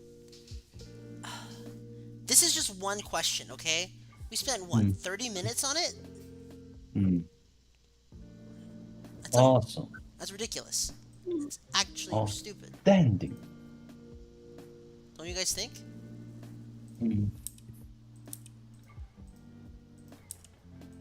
What do you think? Hanson. What? Don't you think it's stupid that we spent half hour on one question? No, not at all. It helped me get better on this question. Good. And not to mention the time we spent together is more valuable. What? There you go. That's a friendship speech if I've ever heard it. I know, right? There you go, Hanson. Yeah. Yeah. Friendship is the ultimate power. Yeah. Okay. About the journey. Let's go. Let's go. It's about the journey, not Yeah. the destination. Yeah, okay. Yeah. You know what? You know what? I'll count out of that one. That one makes sense. Yeah. The following payoff. Which one is this one now? Or are we still in the same question? No, we just finished it. We just finished it. Yeah, I know. Okay. So which one is this one? Oh, okay. This one is this the one with the payoff table? Yep. Well, a lot of them had a payoff table Oh. Okay. Well, go ahead. with 2 decision alternatives and 3 Oh, okay. states of nature. Hell yeah! Finally, one that doesn't take forever. Yeah, this is one of the shortest one.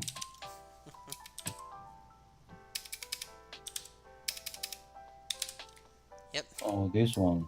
Yeah, this one's short. Yeah, finally. Isn't that crazy?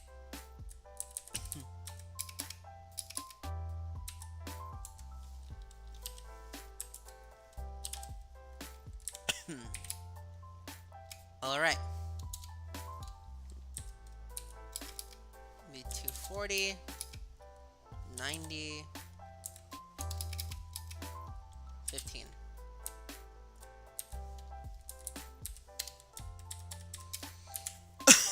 And this next one will be 90, 90, and 65.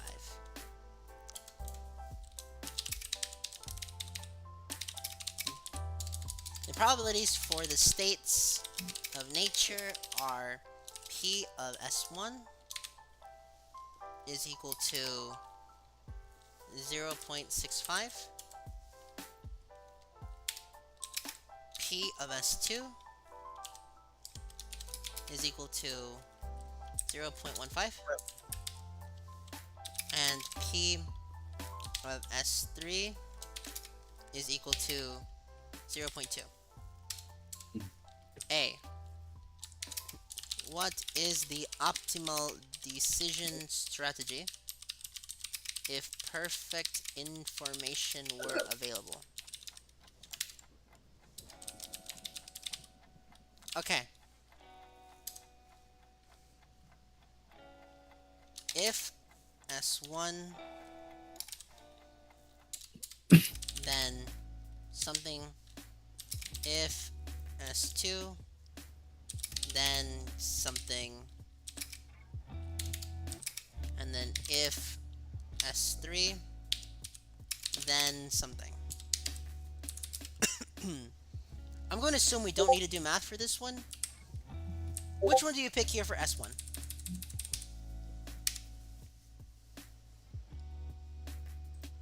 Sorry, what was that? Which one do you pick for S1? What?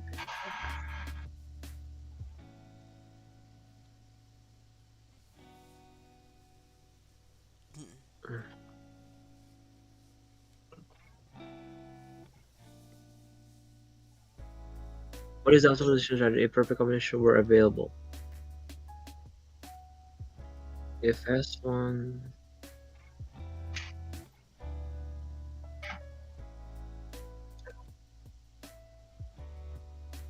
I mean, isn't that mean S1 is D1, right? Yep. Why? It is D1, but why?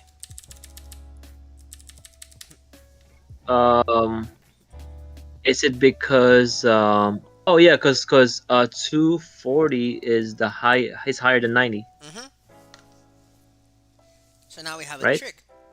What about D2? I mean S2. What happens here? It's D1 or D2 because they're the same. They're both 90. And now what about 3? It should be D2, right? Because it's 65 is higher than 15. You are correct. job.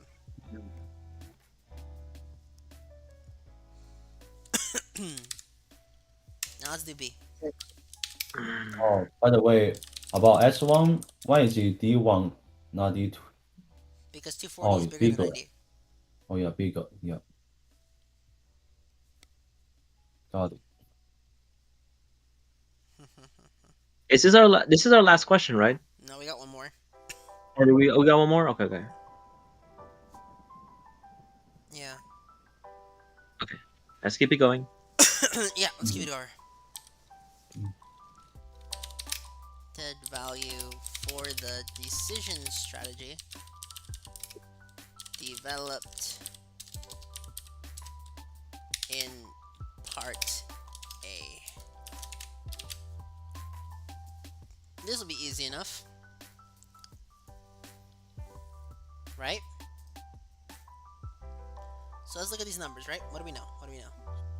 We know that P1, P of S1 is equal to 0.65.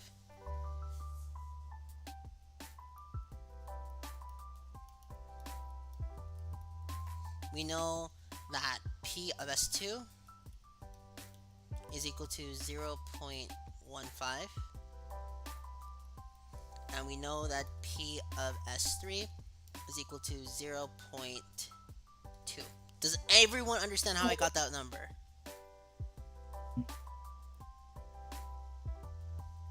I mean, you got this from the question. Correct. Correct. Yeah. So now we have to do EVWPI is equal to 0.65 multiplied by 240. And we're using the biggest numbers, obviously, plus Yeah. 0.15 multiplied by 90 plus 0.2 multiplied by 65. And if you plug that into a calculator, you get 1/8.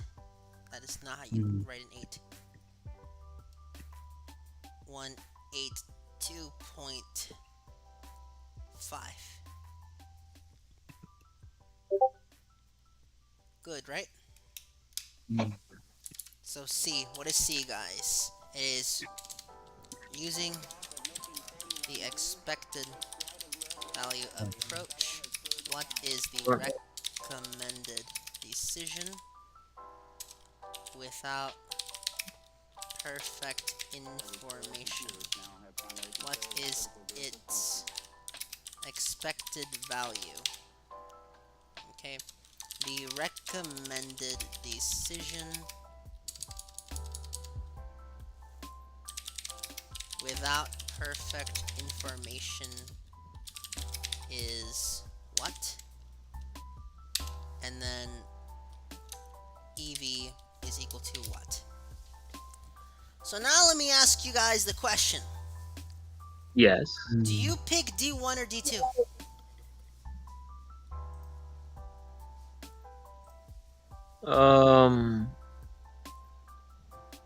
Can I see the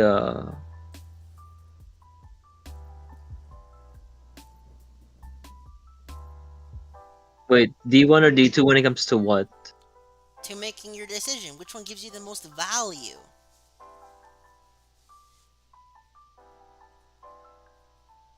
From the solution that you just did, or are you talking about from the numbers? From the numbers. From the numbers. On the question. Yeah, from the numbers in the question. Then these numbers here. I mean, I would do D1. D1? Yeah. Why? Because well, most probably because of the 240. It's just Yeah, the 240 is so big, it gives you such a boost. Mhm. It's so Yeah. massive. So now let's solve this thing by hand. Remember 182.5. You're going to need to remember that number. But now, while we put that in the current back of our mind, close. Let's solve, right? Yep. 240. My bad. Just to let everyone know, we're currently on C. So, Yeah, C. estimated value of D1 is equal to... Sorry. I coughed, but try to hide it. 0.65 multiplied by 240 plus 0.15 multiplied by 90 plus 0.2 multiplied by, what was the number here? 15. And when you add these up, you're going to get 172.5.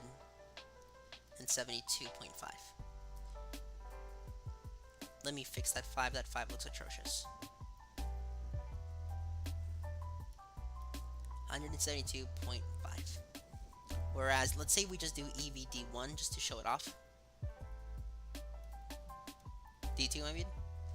So to show it off, you'll get equals 0.65 multiplied by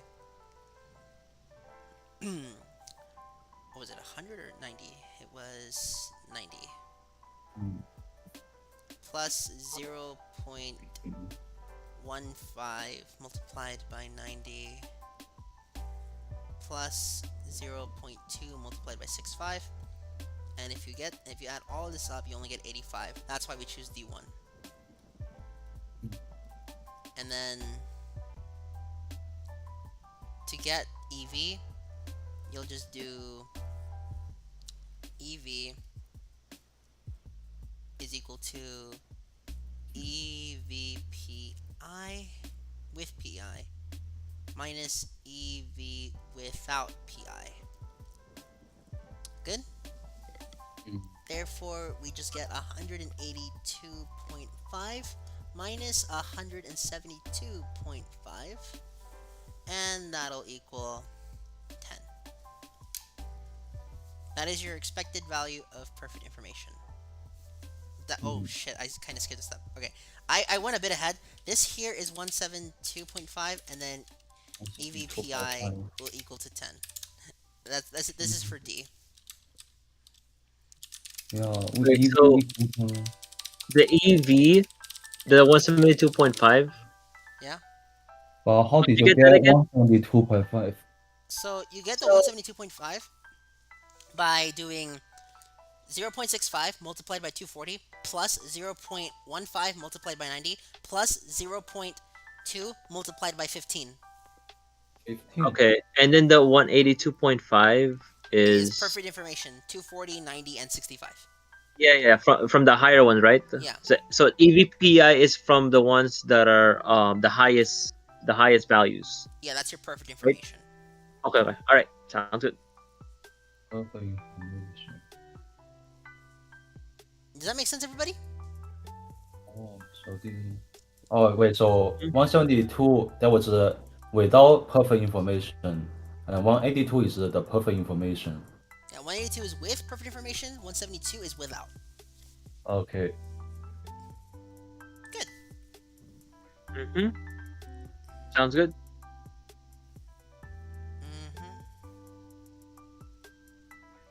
Oh, wow, I just realized something. What? I got 19.4 out of 20 on the number 1, so let's see if I learned it from them. The answer is I have, but, you know, let's just say it out loud to add some stakes, because it makes it video more epic. No, it doesn't. No, it doesn't, Miguel. Shut up. What do you think? Actually, question, how'd you guys do on number 1? Just curious. The grape one. Number 1. Grape The one? one with 25 points. Yeah. Grape. Wait, which one is? Oh, the winery. You talking about Yeah. the Chardonnay? Yeah, the grapes. The good grapes. Oh, the grapes. I missed one by mistake. Really? I like how we both did the same exact mistake, and I bet we got the same part wrong too. I bet. Maybe. Okay. Yeah, that one is a little tricky. Yeah, it's a little bit tricky, but you'll solve it. I have faith in everyone here. Okay. Hey, Miguel. Yeah? Can we go? You know how we finished the homeworks, right? Can we go back on it and then like look at the solutions just in case we forget it, like how they did it on the practice ones? Yeah, you can. Okay. can. Yeah, just in case, I'm just like I forget how yeah. to do some of these. And no worries, I'm just hard solving it here because I like myself. But you could, you could do it by hand. Oh no! I just realized. Look at this decision tree. Yeah, it's a lot. Oh, I don't want to draw another damn decision tree with a mouse. Yeah, yeah. This specific problem I took a while because of the decision tree. No, the decision tree isn't the problem. I'm doing this with a No, mouse. well for me, like I don't know, it's this decision tree is time consuming. Yeah. The Seneca Hill Winery recently purchased land for the Yeah, it's just purpose of it's gonna be a lot for you, Miguel. establishing a new vineyard. No, damn this! I'm gonna do the ultimate strat. Okay, this is so bad. This is the hardest How thing. about you? Can you just like I don't know, just copy and paste? I could, but now it's just gonna be unreadable. So, time to speedrun hacks this. I am Omega Hack Source. I hate doing this because it usually leads something off screen that I can't see.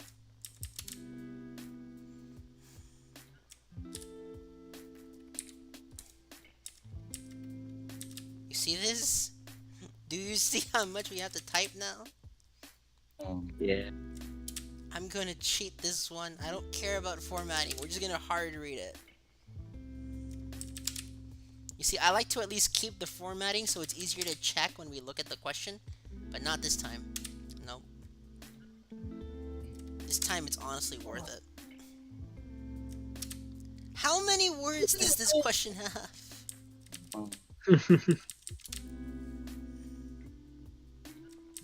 And why is there a grammatical error according to Grammarly?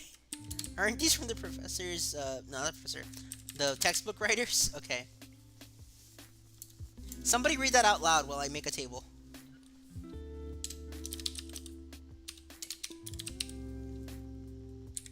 Hanson, can you read this out loud, please?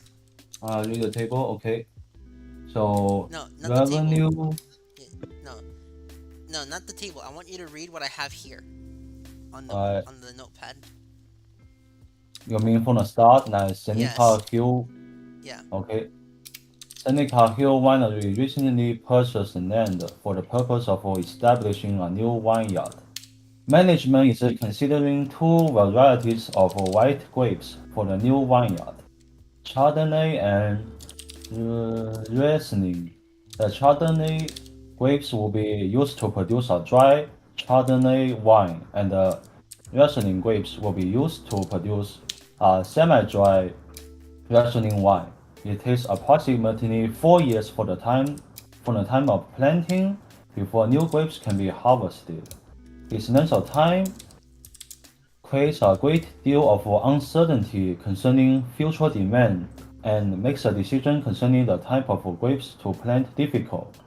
Three possibilities are being considered: Chardonnay grapes only, Riesling grapes only, and both Chardonnay and Riesling grapes. Seneca management decided that for planning purposes, it will be adequate to consider only two demand possibilities for each type of wine, strong or weak. With two possibilities for each type of wine, it was necessary to assess four probabilities. With the help of some forecasts, the industry publications management made the following probability assessment. Chardonnay, they have either weak or strong. Riesling demand have weak or strong as well. The revenue projections show an annual contribution to profit of $30,000 if Seneca Hill only plants Chardonnay grapes and demand is weak for Chardonnay wine, and $80,000 if the company only plants Chardonnay grapes and demand is strong for Chardonnay wine.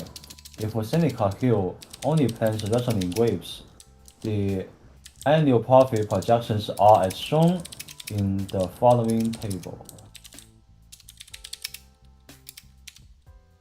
How did you write that? How did you read that faster than I typed it?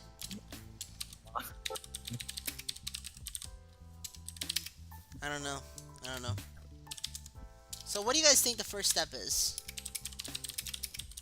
Weak, strong, weak, strong, weak and strong. Isn't it the tree? You fill in the blank on the tree, No, no, no. right? That's step B. Oh, we're talking about step B. I'm talking about step A. Oh, on A. Okay. Yeah. All right. B is the tree. Okay. Hold on, I have to finish making the table, okay?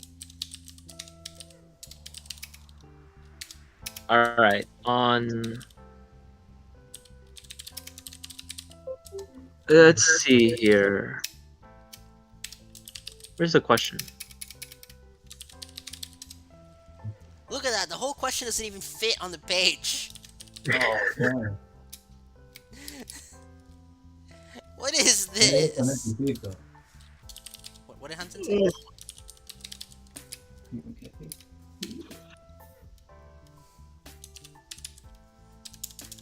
I don't know. I don't know who thought this question was a great idea to give to students.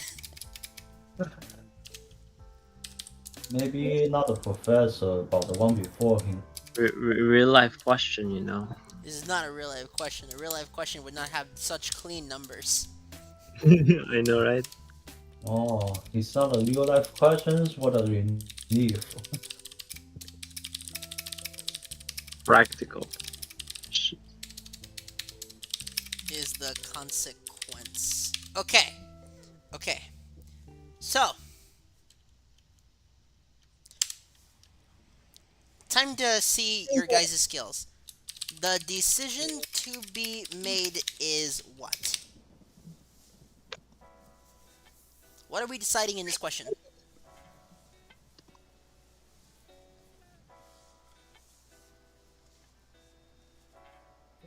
Do you guys know? What is the decision to be made, and what is the chance in the event? What is the consequence? Well, this decision to be made. Is. I mean, this is the one where we pick, right? Mhm. There's choices. What's the choices? No, no, no, no, no, no, no, no, no. You have to be able to know it because he's not going to give you these choices on the exam. He's just going to make you say, okay, read the question. What's the decision? No, but it's multiple choice, right? Yeah, but if the multiple choices give the answer, so I'm not going to give it to you. Isn't this to make grapes? We're not making grapes. Wait, it's or what are we doing here? Oh, this is um. Oh, this is a plantation. I forgot to plant grapes, right? Yes, how many? Yeah, okay. Okay, fine. The decision to be made is to choose what type of grapes to plant. Yeah, there you go. The chance event is what? Okay. Um. We go. So, explain to me what's a chance event? Something out of your control. Something out of oh something in I'm in control with No, a chance event is just something that can happen. that can happen. Yeah. Okay, so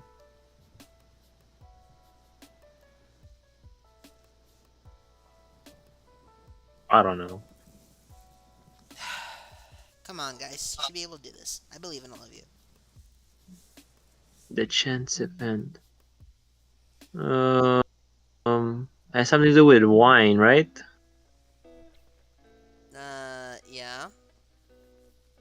It's out of your control. What are you not in control of?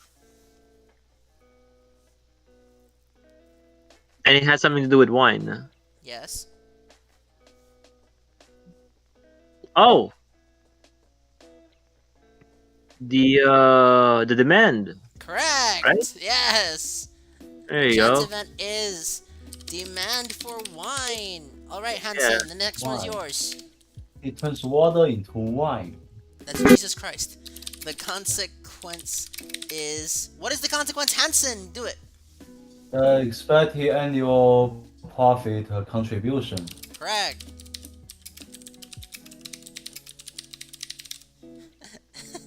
And I've learned the difference between the two of you. One of you sits there to think, yep, thank you, Ani, what grapes to be planted? And the other one knows the answer already. Hey, listen. No, I know I'm not very bright, but I'm trying. I'm not calling you bad, I'm just saying there's a difference. Okay.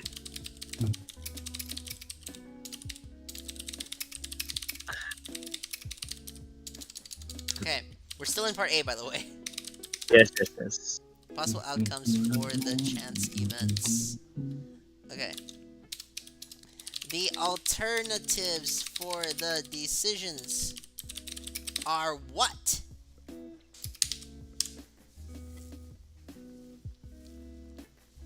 What are we deciding on that isn't, the type of grip to blind?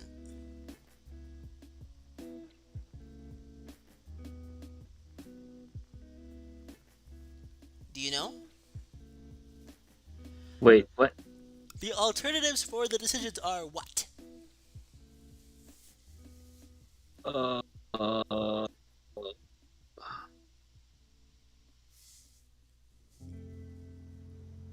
alternatives for the decision.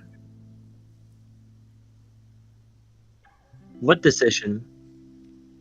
The decision that we have to make in the question. Yes, thank you, Ani. Plant Chardonnay, Riesling, or both.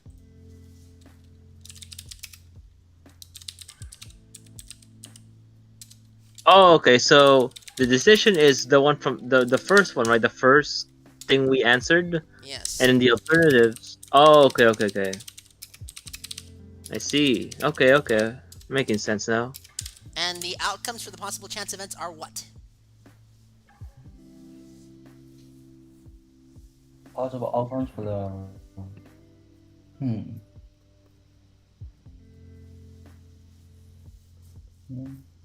Strong. Is the last one? Oh, outcomes. Oh, it's possible W, outcomes, right? It's this one, right? So there's the weak, strong, strong, weak, strong.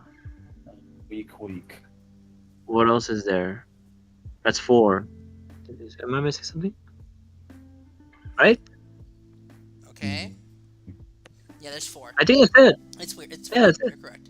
So Yeah, the outcomes are Yeah, it's weak, weak, strong, comma strong, weak, and then strong. strong, comma weak, and strong. Yeah. Correct. Right on. I remember the answers for this, but I didn't understand why there were only 4. Yeah, there are only 4 because there's only 4 possible outcomes, Annie. So Yeah. yeah. Okay. Okay.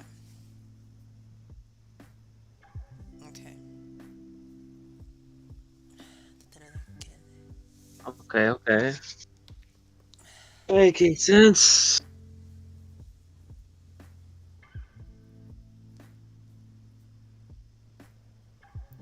Okay.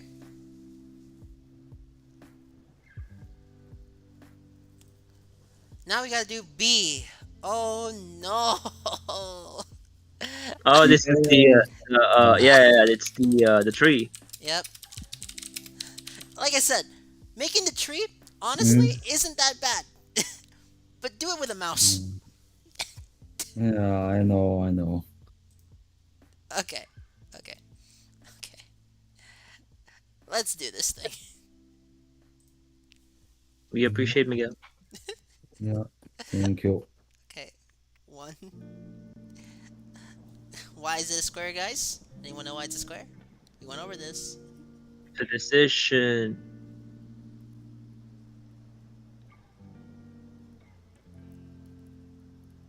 Decision node.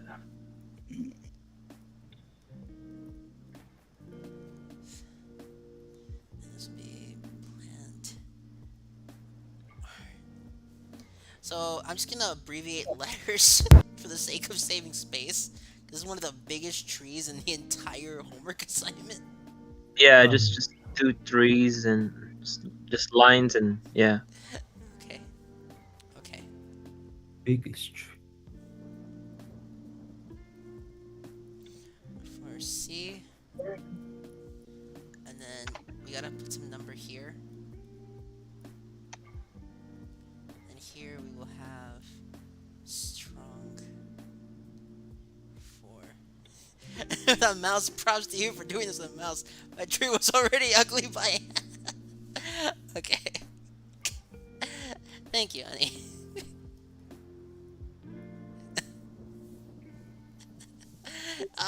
No, this 3 here, has like 4 different ones you gotta do. Damn. Strong Chardonnay, comma, weak Riesling. Then we have a number here, and the number here. Mm. And here we have another one, which will be weak Chardonnay, strong Riesling. And we got one here, and a number here. Then we have strong Chardonnay, weak Riesling. Wait, what? Strong Chardonnay, weak Riesling, weak Chardonnay, weak Riesling. Okay, so this is actually weak, the first one. Come on, guys, you have to call me out on my mistakes. I'm We just trust busy you that copying down you right will not make now. mistakes. I'm And then, busy copying right now. I don't even know what. and then finally, we have strong Chardonnay, comma, strong Riesling. And there's bottom one here, and then one over here. And for the sake of my sanity, I'm gonna lower this 4 just a little bit. Oh. 4 over here. Thankfully, 4 only has 2. So we have weak Riesling, box, and then strong Riesling. And then we'll have box. Now that we have our tree, let's... Make it blossom. That's a flower. Okay. So, first let me open the question just so I can read this. There's so much to read. 55, 35, okay? Remember, 55, 35, 30, 32, 50, 36, 70. Remember those numbers. Oh. And also 80 at one point. Good? Mm. So does everyone remember those numbers now? Or which one? Oh,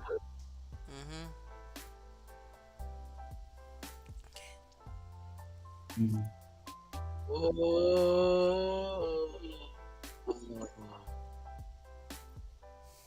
Good? Does this make perfect sense to everyone here?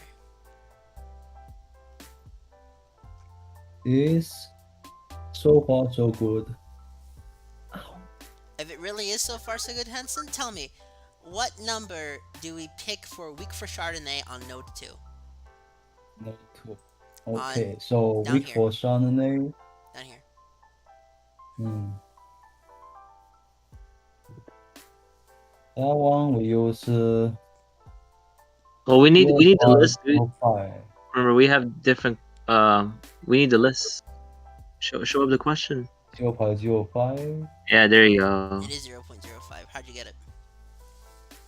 because it's from the question. It says week Chardonnay is 0.05. No, weak Chardonnay is 0.05. Yeah, 0.05. But that's not the number we put there. You're missing something. What is that? Let's I- do, say, Wait, hold. Yeah? I hear a timer. Is that yours, Miguel? no, my timer doesn't go off until an hour and 20 minutes from now. Okay. I hear timer. I don't know. Okay. Oh my gosh.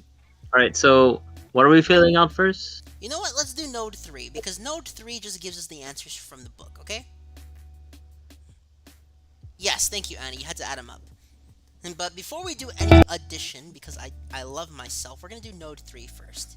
Because that's just stuff you fill in. See the 0.5, 0.05, 0.5, 0.25, and 0.25. Correct? Yes. Okay. First of all, it should be a 2. Yes. It's For the sake of everyone's sanity here, that's the numbers. So these numbers here will fit in on node 3. This will be yes. 0.05. This will be Little- 0.5. A little chaotic, but okay. This will be 0.25. That's why I changed the color. And this one will be Okay. 0.2. Okay. All right. That helps. So now we do some addition. Weak for Chardonnay. How do we get weak for Chardonnay, guys?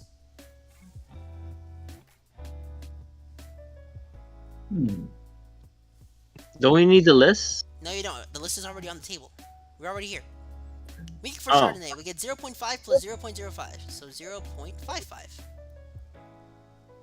So now let's do strong for Chardonnay. Wait. What do we got? Wait, 0.05 plus what? Oh, really? Yeah. Oh. Strong for Chardonnay. We get 0.45.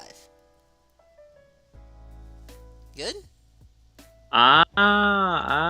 Okay. Yeah, so that means that's 0.45. Oh, yeah, 0.45 because you minus it. Yeah.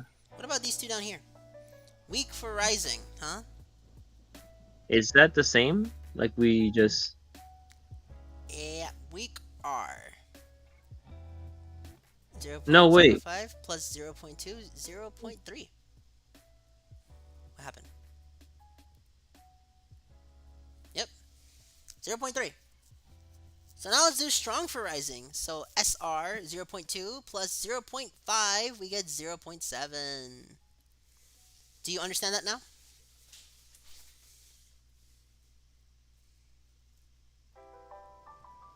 I know I kind of did that really quickly.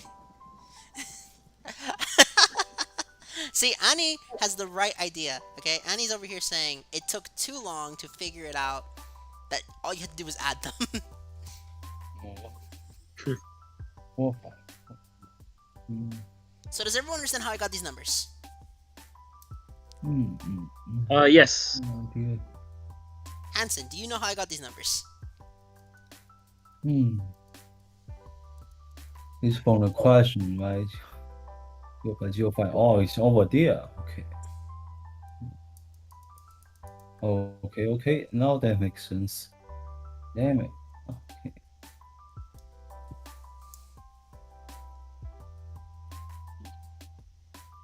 Okay. Now this is the hard part. How do we get these numbers here?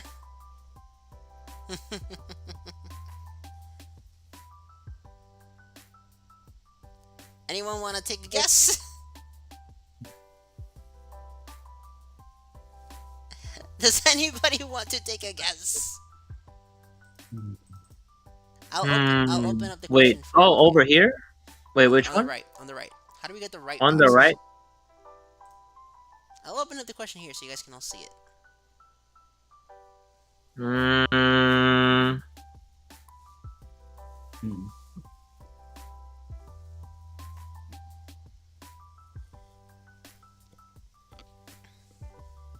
alpha. Okay, guys, come on. This one's easy. Okay. So the week for C is 30,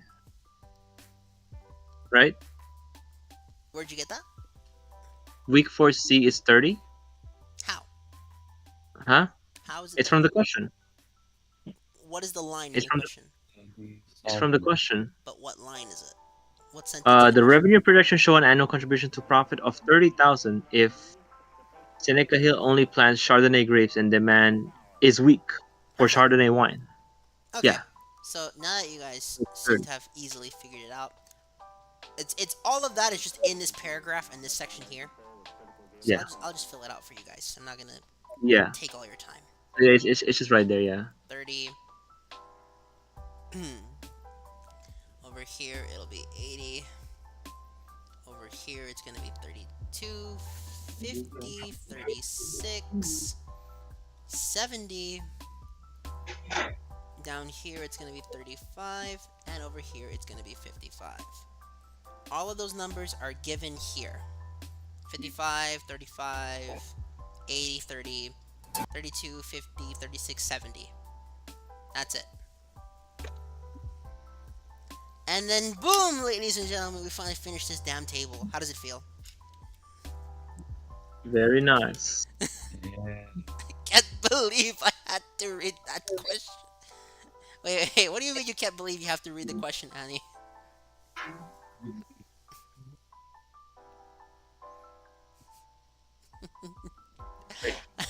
See, even Annie's over here saying, we really hope the final doesn't have a problem like this. Right. Hence- Okay, this problem is not too bad. The other ones are long. We're not done yet. We have parts C, D, and E. Oh wait, no, never mind. I was referring to the other problem. The last one we did. Never mind. It's like, this problem is not too long. What do you mean? Never mind. I'm referring to the other problem, the short one. See, that one I don't mind. I don't know. That I made for- me laugh. I forgot. We still have more calculations. Yeah, but the last one we did, that one I don't mind. This one is just So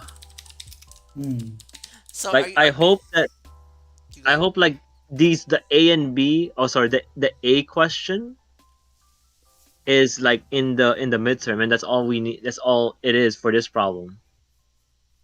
Like, oh, what is the possible outcomes for blah blah blah? What is the consequences? Yeah, I hope it's just the questions right there or the chance event.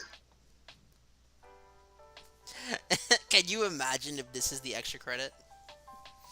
Oh, and they Oh are no. almost as good as no extra credit. Wow. I had a high school teacher, and on her quizzes, she said one wrong answer is equivalent to a fail, Mm. and everyone hated her for that. But you know what? Everyone studied every damn day for that class, Mm. or at least a lot of people did.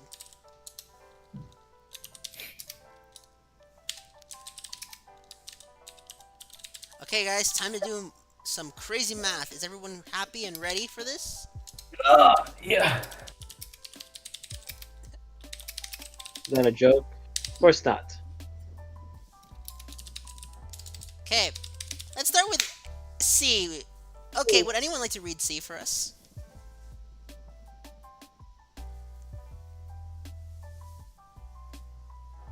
Out loud, please.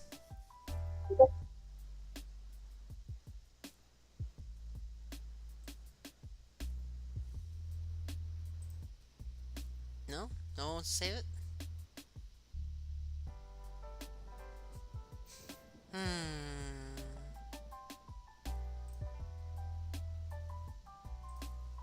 Really? No one wants to read it?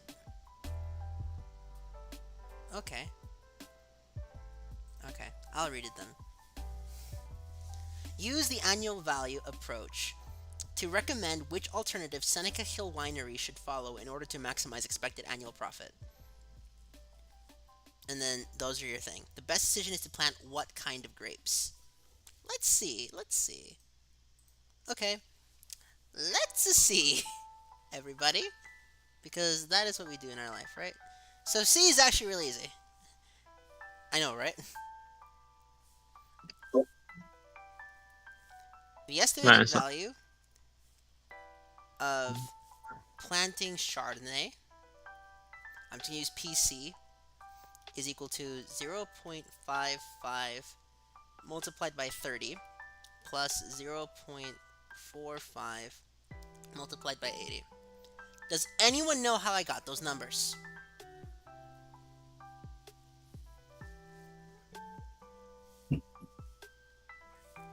How did I get these numbers? This is from the weak Chardonnay. From the What? tree. Yeah, From the tree. But what node am I Oh. using? Node 2, 3, or 4? I don't know. Mm. Bring back the tree so I can see. I can't bring back the tree. I erased it. Oh, you erased it? Shoot. Well, you can reverse, right? You can rewrite it if you want, if you wrote it down. Uh, hmm. Well, it's from Homework. the top one. Node number. It's the top What is the top row. I know it's the top row. What node is it? Come on. I don't know. Okay, if the first one is node 1, will be node 2? Yes, node 2. Thank you.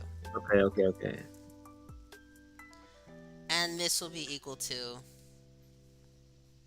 52.5. So now let's do EV of both grapes. What is this? EV of what? Estimated value of both grapes.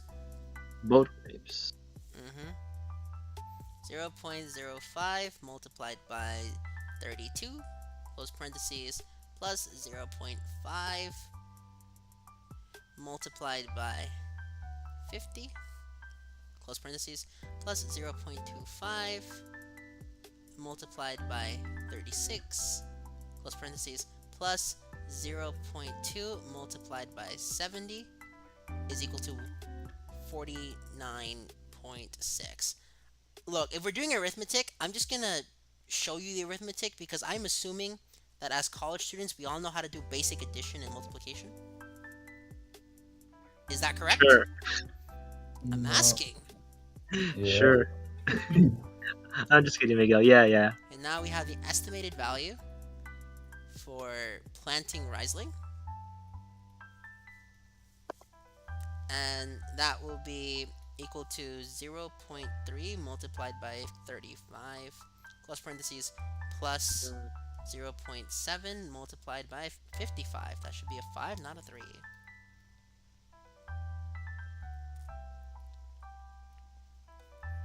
Good? And that'll equal 49. What node did I get this from? Then reasoning. What node did I get this from, gentlemen?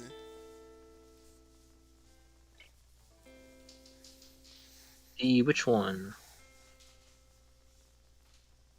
Node 4. Point Thank you, Annie. Thank you, Annie. See? Annie knows.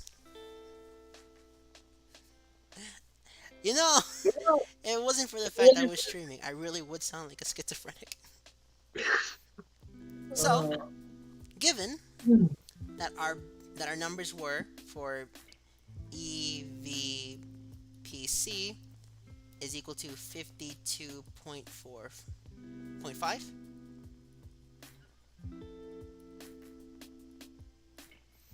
and then EVBG is equal to 49.6, and EVPR, not public relations, is equal to 49. Which is our best solution? Oh, 52.5. Yes! Easy. So the optimal And decision Chardonnay.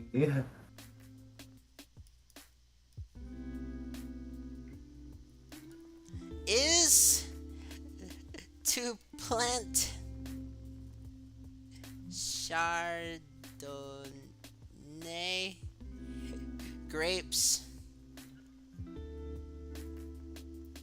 only. You know, I may not have the best handwriting, but no one can give me crap. I'm doing cursive on a mouse.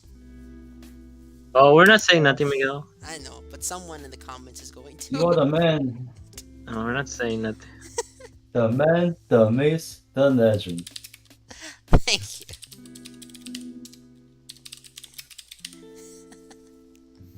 Okay.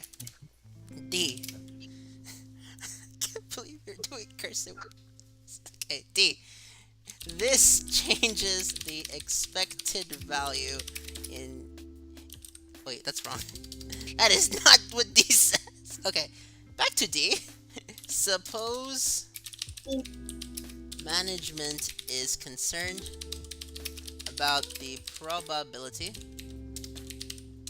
assessments when demand for Chardonnay wine is strong. Some believe it is likely for Riesling demand to also be strong in this case. Okay, suppose the probability of strong demand for Riesling, where is it,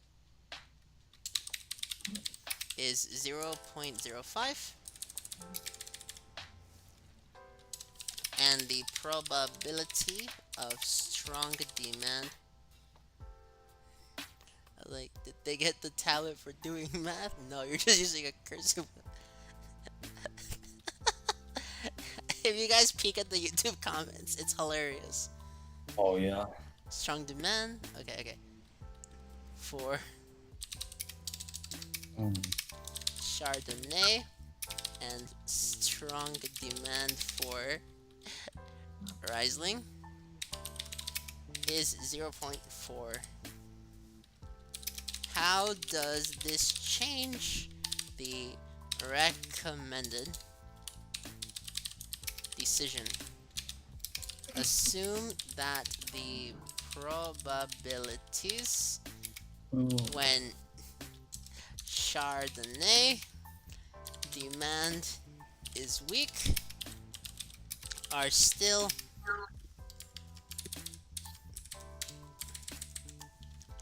0.05 and 0.5. Okay, so does anyone understand what I just wrote down?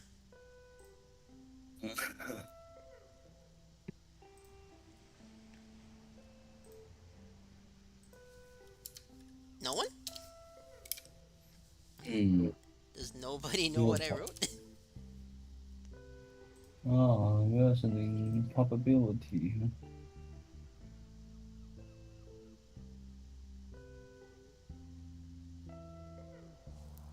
Are you just changing the probabilities for some chance events?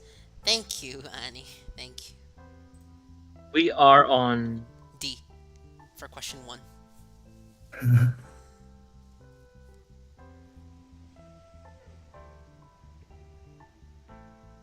Wait, what do you mean we're on question? Well, we've been doing the assignment backwards. What? We've been going from question 5 to question 1. Yeah, no, I mean, no, where are we right now? Are we on C or are we We're on on D? D. The letter is here. Okay. Okay.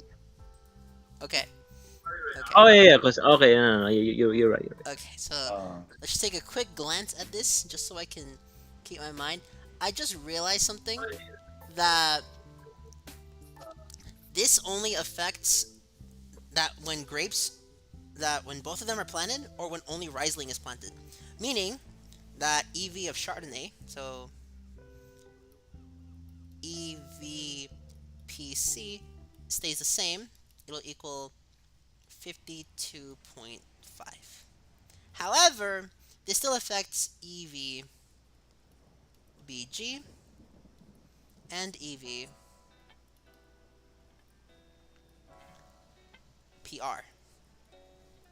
So for BG, it'll be 0.05 multiplied by 32 plus 0.05 multiplied by 50 plus 0.25 multiplied by 36 plus 0.2 multiplied by 70. How did I get these numbers, guys? Come on, guys. How did I get these numbers?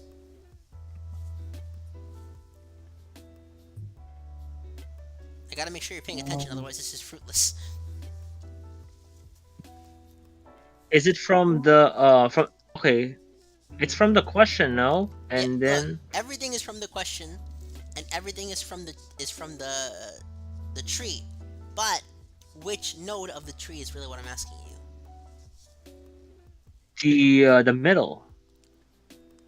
And that node is 3? yes.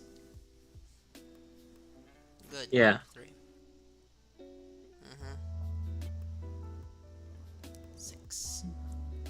And then EBPR will be equal to 0.3 multiplied by 35 close parentheses plus 0. My apologies, not 3. My sincerest apologies. This is wrong. I plugged in the number into the calculator wrong. And in the second one, I just started doing the wrong equation. 0.27 is 49.6. What's going on? 0.6. And then for this one over here, it's going to be 0.1 multiplied by 35. Hold on, 0.2. I just realized I also put the wrong number here. It's not supposed to be 0.2, it's supposed to be 0.4. Does anyone see where my mistake was? What was my mistake, guys? 0.4. Yeah, I made a mistake and I caught it. What was the mistake I made? Yeah, you got 0.4 right here. It shouldn't be 0.4, right?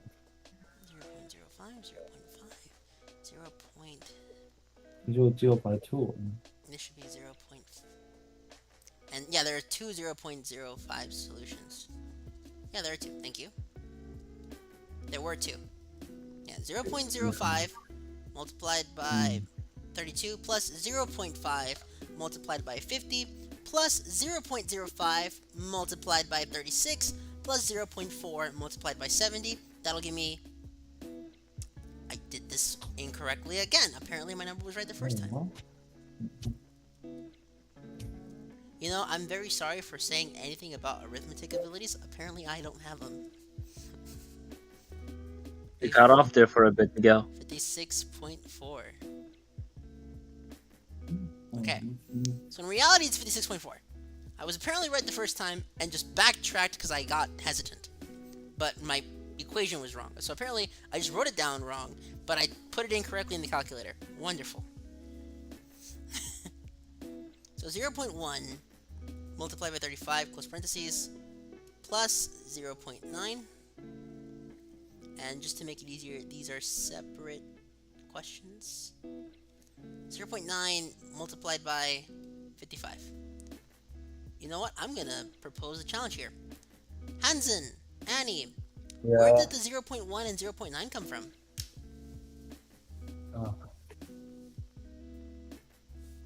Ah. 0.1 is 0.05 plus 0.05. It's a combination of the two. Correct. So this one is yep 0.05 plus 0.05, and yes, it is from the node. Now, where did 0.9 come from? Your 1 minus 0.1. 1 minus 0.1? Or you can use 0.4 plus 0.5. It's 0.4 plus 0.5. There we go. Yep. Good job, guys. You solved it. King, did you get that right? Did he leave? Did he fall asleep? Oh no. Okay, so that's where you get those numbers from. Oh. Didn't need to do that. Oh.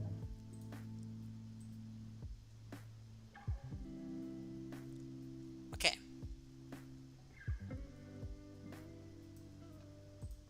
Now that we're doing that, we now need to see what is our optimal decision. Also, this is equal to So the second 53. one So, is BG yeah, for both waves. optimal at both grapes.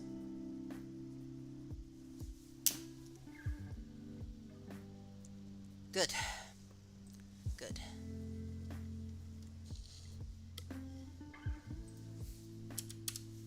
Optimal both grapes. Numbers were 52.5 on PC, 56.4 on BG, and 53 on PR. Good? Now let's do E and put an end to homework number 13 or whatever homework number this was. This is homework number 7. Damn. Okay. I know, right, honey? They are super hard to keep track of.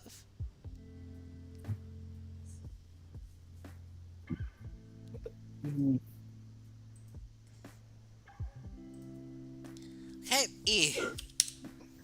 Let's. I'm gonna do the cheat method of typing this out because I don't want to take forever typing this out. Copy. Oh. Paste. Wee. God, it takes it so far.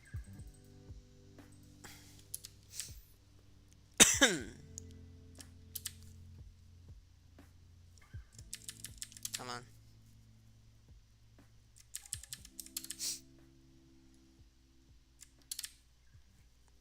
Okay, Hansen, please read this out loud. Read E, okay. Other members of a management team expected Chardonnay market to be consaturated at some point in the future, causing a fall in prices. Suppose that the annual profit projections fall to $50,000 when demand for Chardonnay is strong and Chardonnay grapes only are planted. Using the original probability assessment, determine how this change would affect the optimal decision. EV for plant Chardonnay, the best decision is to plant which one? Okay. So here's the thing. Thankfully, because his homework assignment loves us somehow, the only value that changes is node 2 because of how this is written. Therefore, if we go back to what we know about the question, we know that EV of planting both grapes is equal to 49.6, and EV of planting Riesling is equal to 49. So the only value we have to calculate is EV of PC. So let's do it. Equals to 0.55 multiplied by 30, close, plus 0.45 multiplied by 50, close parentheses, equal to 39. How did I get these numbers?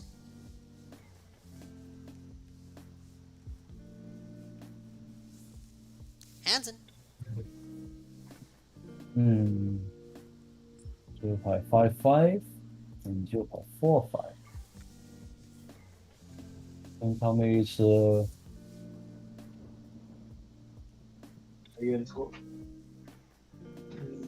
the tree? Well, if it's from the tree, then we have an issue. 0.05 plus 0.05 plus 0.5. Okay, so Annie's correct. Pretty much, in the original question, this 50 arrived from the previous 80.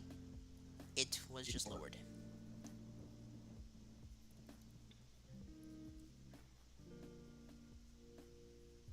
I'm gonna get a donut. Yep. Chocolate. That's how you did it. Thanks, man. So, now that we have computed that EVPC is equal to 39,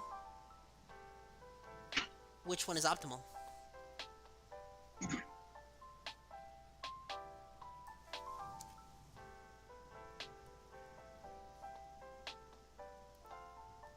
Hansen, which one is optimal here? The first one, EV, BG. Okay, so we have optimal Both grapes. for both grapes.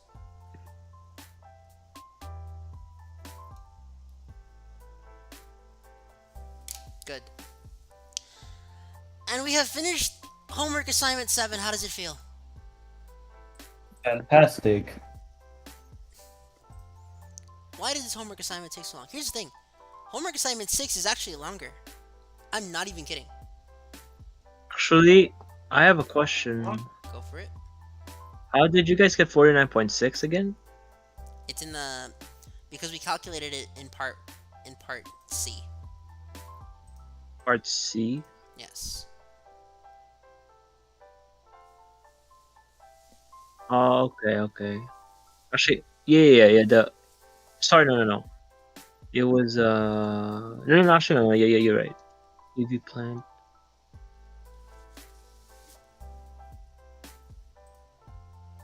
Homework assignment 6 was skipped by you, Annie. Why'd you skip it? Why did you skip it?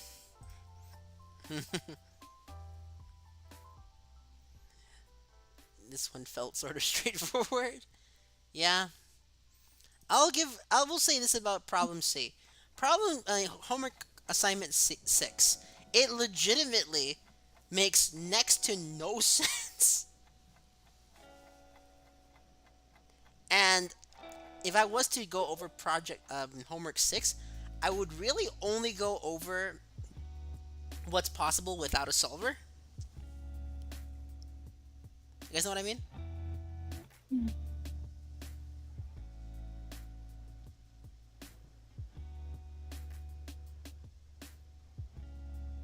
Good?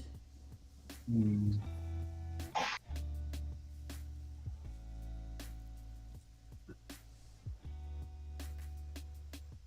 Okay.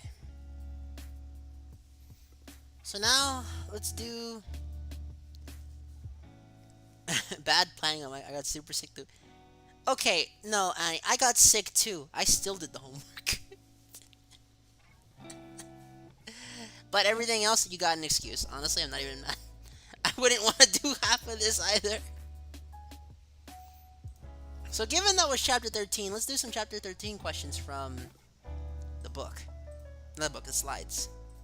Because there's no way we have enough time for another homework assignment. We only got 40 minutes left. Only 40 minutes left. That's funny. Okay, so let's just look at some fun information. Do I think homework 6 would appear on the exam? You know what I think, Annie? He's gonna give us a table. And he's gonna say, you don't need to solve it for the table, but everything else you gotta know it.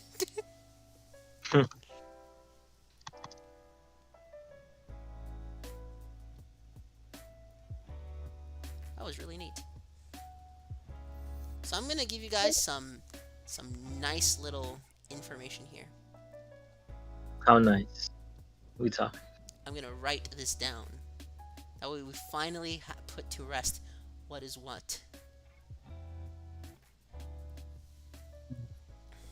Decision chance. Yeah. I can't draw a diamond, so take that as you will.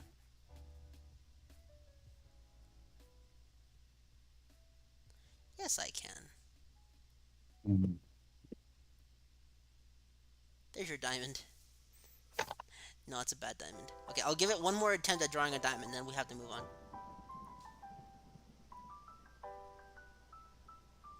Close enough. So, let's look at this. This is why I kept asking which one was which. Because I know he's going to put it on the test. He's like, what does square mean? Oh, it's decision. What does circle mean? Chance. What does diamond mean? Consequence. He's going to do it. Mm. How often do we see the consequence node? Okay, so I'm going to tell you this right now. Legitimately speaking, the consequence Yeah. node appears in Pittsburgh Development, and that's it. It appears in one question. In the entire list of the notes, the textbook, and the slides, consequence nodes shows up one time. But I might as well give you an example. It is not in a single problem in the homework. That's also true. It's only in the slides. But now, let me just show you an example, okay?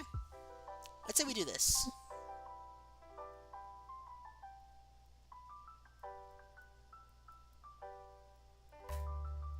complex size is your decision. This decision will determine your consequence, which is profit. And this, in turn, will be your chance value, which is demand. Wait, which homework is this? This isn't from the homework, this is from the slides. Oh, okay. You're just trying to explain. Yep. So, demand for condominium. What would this be? Would this be a circle, a diamond, or a square?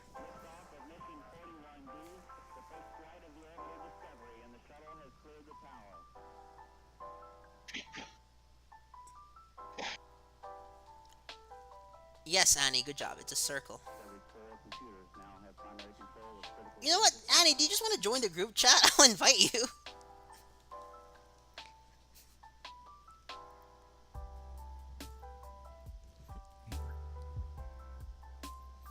Demand for condominium. It's a chance. Why is demand a chance?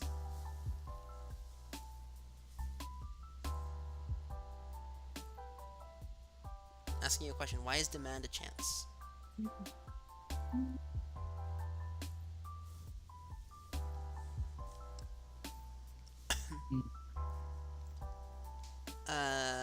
Okay, Annie, yeah. For the next one, we'll invite you. Just private message me your Discord, and I'll send you the link. Amen. So now, let's do one of the book questions. Because it seems like fun, right? Doesn't it? Amen. No. Oh. Okay, Annie, just message me that you're Annie on the Discord, and I'll send you the invite. Okay. We're gonna do the Pittsburgh one. Do you guys know what the Pittsburgh one is? It's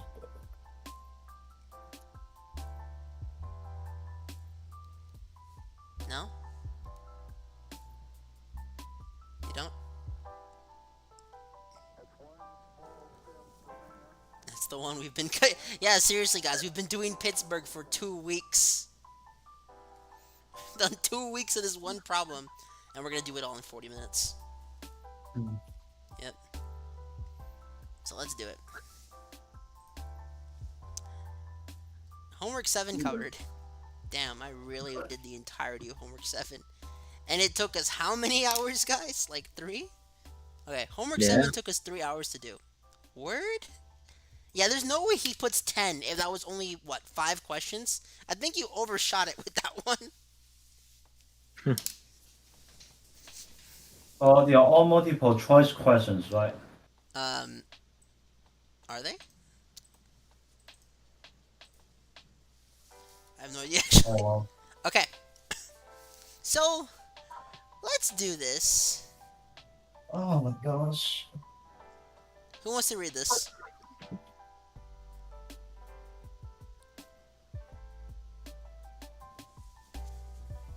Is this from the From the slides. slides? So who wants to read this for the audience? Calculate the expected value for each decision. The decision tree on the next slide can assist in this calculation. Here, D1, D2, and D3 represent the decision alternatives of building a small, medium, and large complex, while S1 and S2 represent the state of nature of strong demand and weak demand. Okay. Now, it says to just look at the tree, but no, we're above that. We are gonna make the damn tree. Yes. Could you Oh, imagine God. if he just provides every tree on the exam? And then just, All that practice gone meant nothing. Yeah. Nah, I don't think he's that mean. No, I hope not. Now, I'm gonna assume you all have figured out how to use the circles and squares, so I'm not even gonna bother explaining them anymore. Wait. Wait, you don't know how to use the circles and squares? No. Squares decision, circles data. Circles is not data, man. Circles is not data. or chance. There you go. Yeah, chance.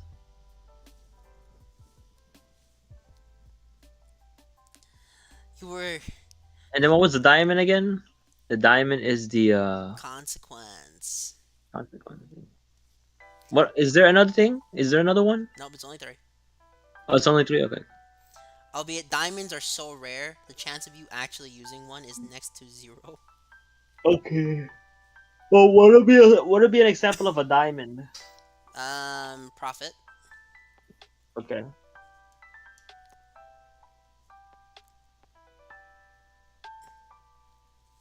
That's it. Just profit.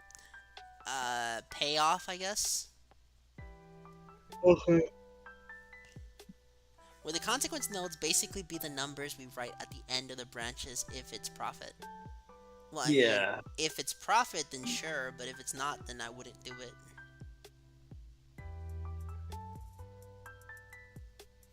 Ooh, is 0.2. And then we have to write our payoffs,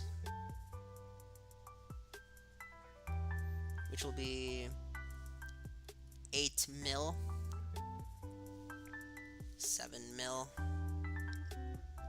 screen, thank you, 14 mil, then 5 mil, then 20 mil, and then 9 mil. However, with this, we now have to do pretty much, Annie. We just haven't been drawing them, and the reason for that is simple. It would be a pain in the ass. And I think you can understand me on that one, right, Annie? But yeah, so now we're gonna simplify this. 1. Okay. So, small DI. This will be medium D2. And big D3. We have to do the EVs. How do you do the EVs, guys? We've been doing EVs for the past 30 minutes. How do we do one?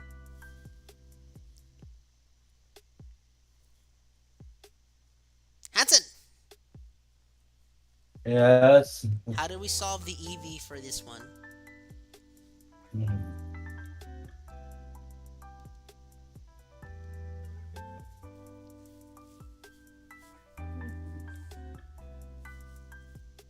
Use P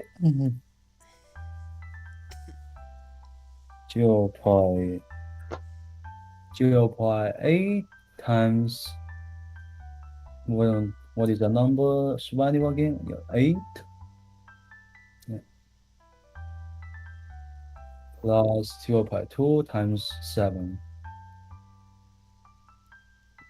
Okay, and then what about the next one for mid? So 0.8 times 14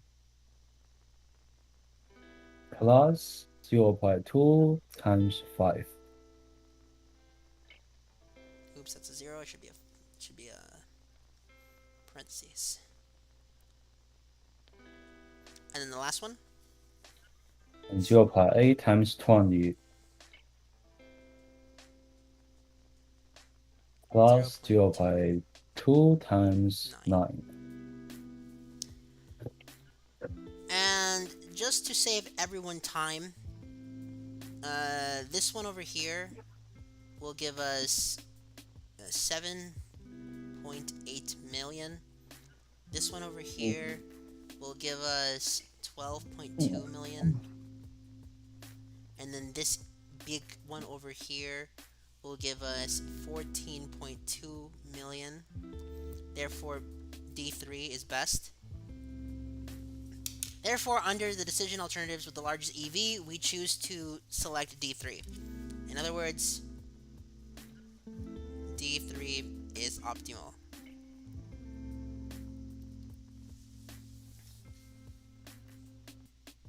But we're not done yet. This is just setting up the problem. Now let's actually solve the damn thing. I'm gonna assume you've memorized all these numbers, or you've at least written them down. Because we actually haven't really started the problem yet. All I did was show off what... yes, this is without perfect information.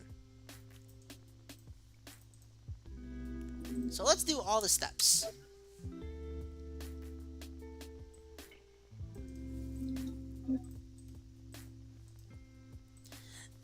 Doesn't this make you happy that we might have to do this on the exam?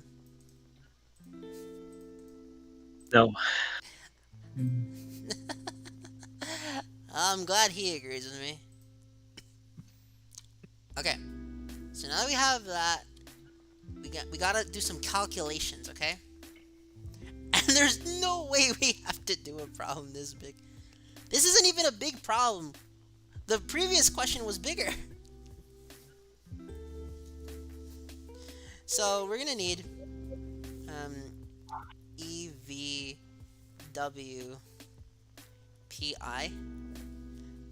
We're gonna need EVWOPI. And then finally, we're going to need EVPI. So I'm just gonna write down my numbers. I'm gonna assume you all have the notes because it's in your notes. Like you took good notes or something, or you printed them out, or you have eLearn open or something. So I'm not even gonna show off the table. I just wanted to show off how you would realistically draw that tree if the professor said so. 0.8 times 20 million plus 0.2 times 7 million is equal to 17.4 million. This is with perfect information, which means you're never getting it. You get these numbers from picking the biggest numbers from each nodes. Then EV without perfect information, meaning the biggest one based on individual nodes instead of doing a hash, a little hash of all three. It'll be 0.8 times 20 million plus 0.2 times 9 million. And we already calculated this one earlier. It's 14.2 million. And we know that EVPI is just EVWPI minus EVWOPI. And that will give us 17.4 million minus 14.2 million, which in turn is just 3.2 million. Does that make sense to everyone?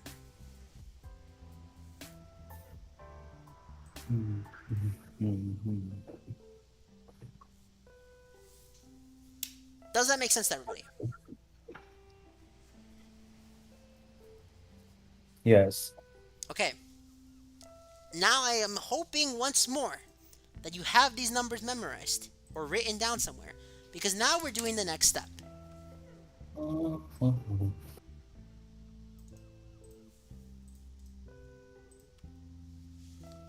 Would anyone like to read this?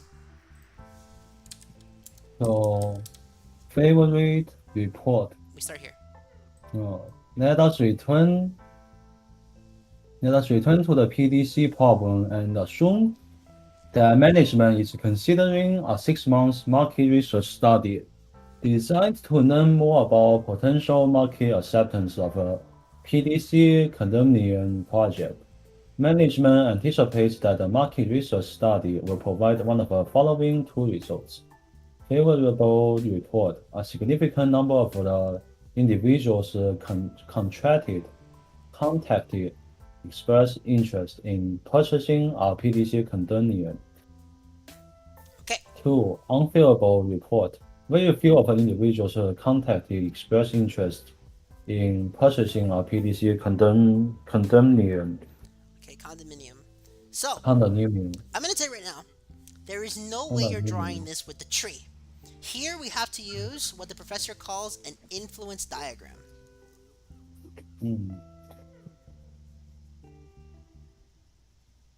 Forgot what does it look like? Well, I made a very a simple one earlier. This.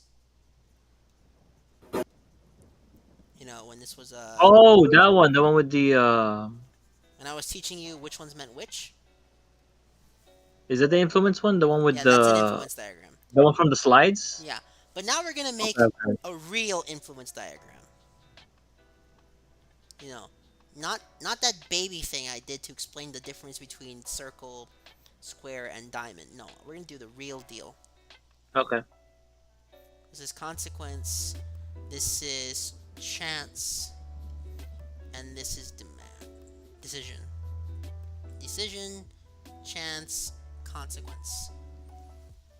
So the way you would do this is you have to write it out. So this is a market survey.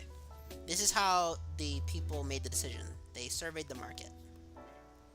This is a decision variable. This in turn decides the size of the complex. What is the complex size? Is that a decision, a chance, or a or a consequence?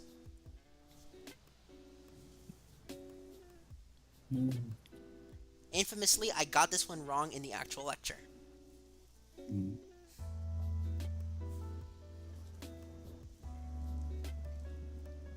Correct, it is a decision. I thought that a complex size was a consequence of the market survey, so I said diamond, but no, it is a square. It's a decision, it's a decision, you were correct. I said that in the lecture I said consequence, but it's actually a decision. From here, we have profit. Thankfully, rule of thumb, profit and payoff are always diamonds. However, we have this section here, the demand for condominium.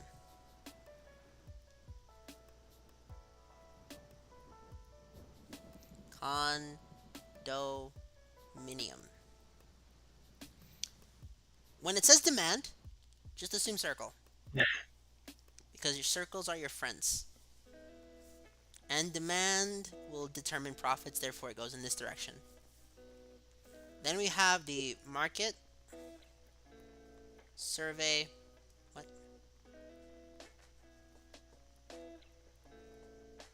results. The demand will give the results of the survey. Therefore, it is completely out of our control. It's a circle. This circle, this chance, along with the market survey, will determine the size of the condominium. So at the end of the day, we're looking for the condominium size, and the consequence to all of this is our profit. Does that make sense, everybody? Oh. Yes or no?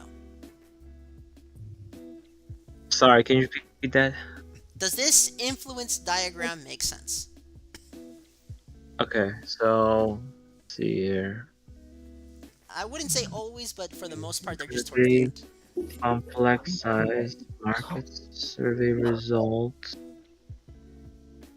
demand for condominiums. Okay. Good? So now that we have this here, the only reason I put this here is so that you guys understand what exactly we're doing. Because I could do the tree, but then the tree makes no sense. But now that you have this memorized and you can look at it, you can now interpret what I'm about to draw. And this right here is the biggest tree in the entire class. If you can draw this tree, then you should be scared of nothing on the final for terms of drawing trees. So now I just draw plenty of trees. PTC has developed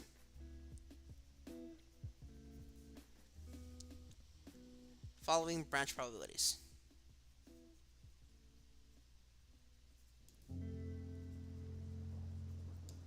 And the probabilities are P is favorable, and that'll equal 0.77. And then P is unfavorable, will equal 0.23. No wonder we spent 2 weeks on this. Just rushing through this is insane. Now, we also have market report. I promise you, tomorrow we're not going over trees, because I think we've done enough tree practice for the class. Correct, guys? Unless you guys still have questions on trees.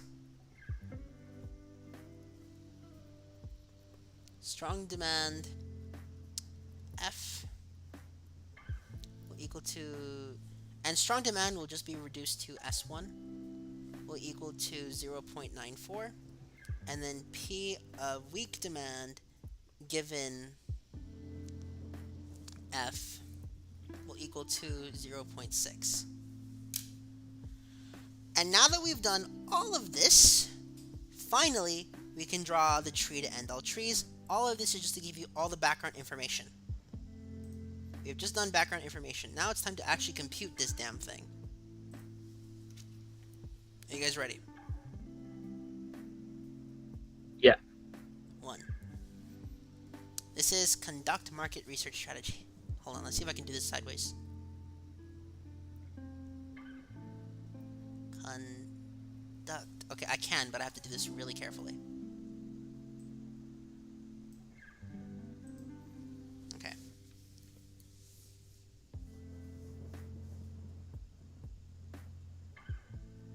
Okay. No, I can't. I can't. I'm not that good. Okay, I can't do it that well. Just know that this is conduct market research strategy. Oh, I need to use bigger pen size? Damn, okay.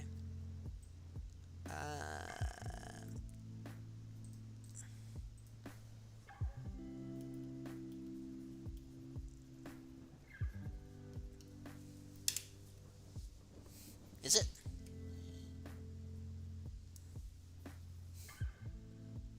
That's great. Okay, perfect. Okay, now that we've done this, let's draw this damn tree. 1. And it'll be conduct the market research strategy and do not conduct. It'll be I'll be right conduct, back. do not conduct. This will be 2 over here, which will give us a circle. And this will give us 2 choices, either our friend F, so 0.77, close, or our friend U, which is 0.23.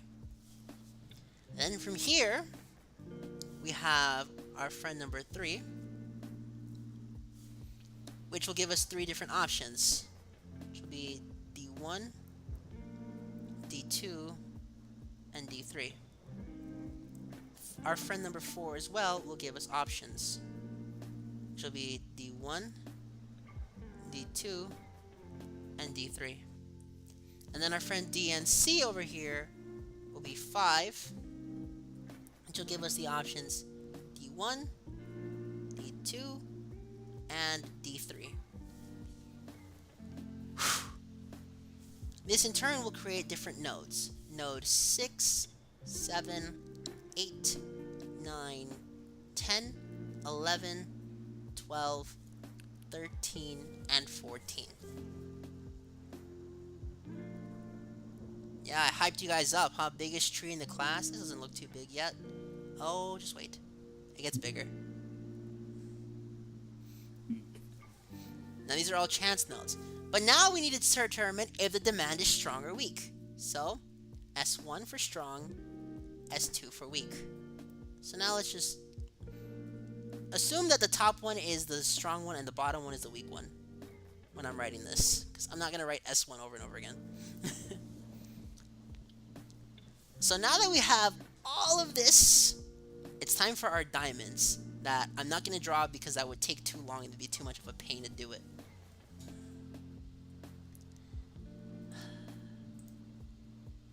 You guys love this damn thing?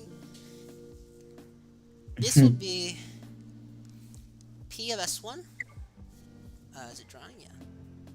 P of S1 will be equal to 0.94 colon semicolon 8 million.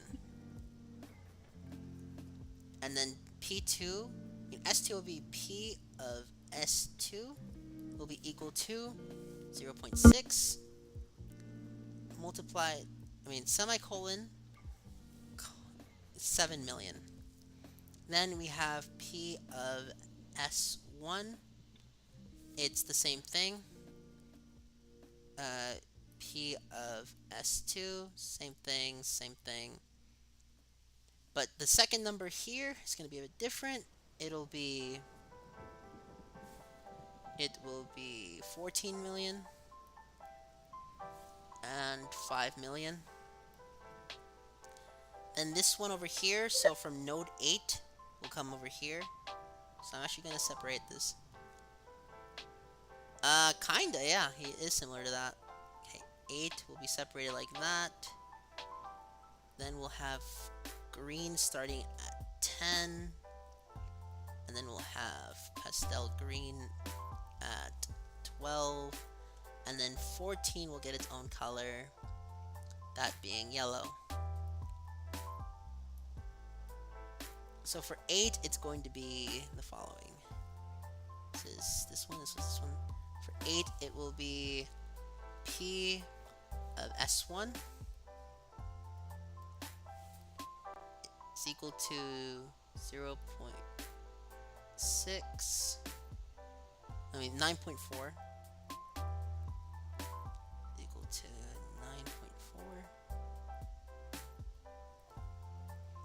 semicolon 9 million. So from now on, I'm just gonna write the million. I'm just gonna write which one it is. So it'll be P of S2 semicolon 8 million. Then for 9, it's going to be P of S1 is actually equal to something different. It's going to be equal to 0.35 multiplied by 8 million. Not 8 million. Yeah, multiplied. Semicolon 8 million.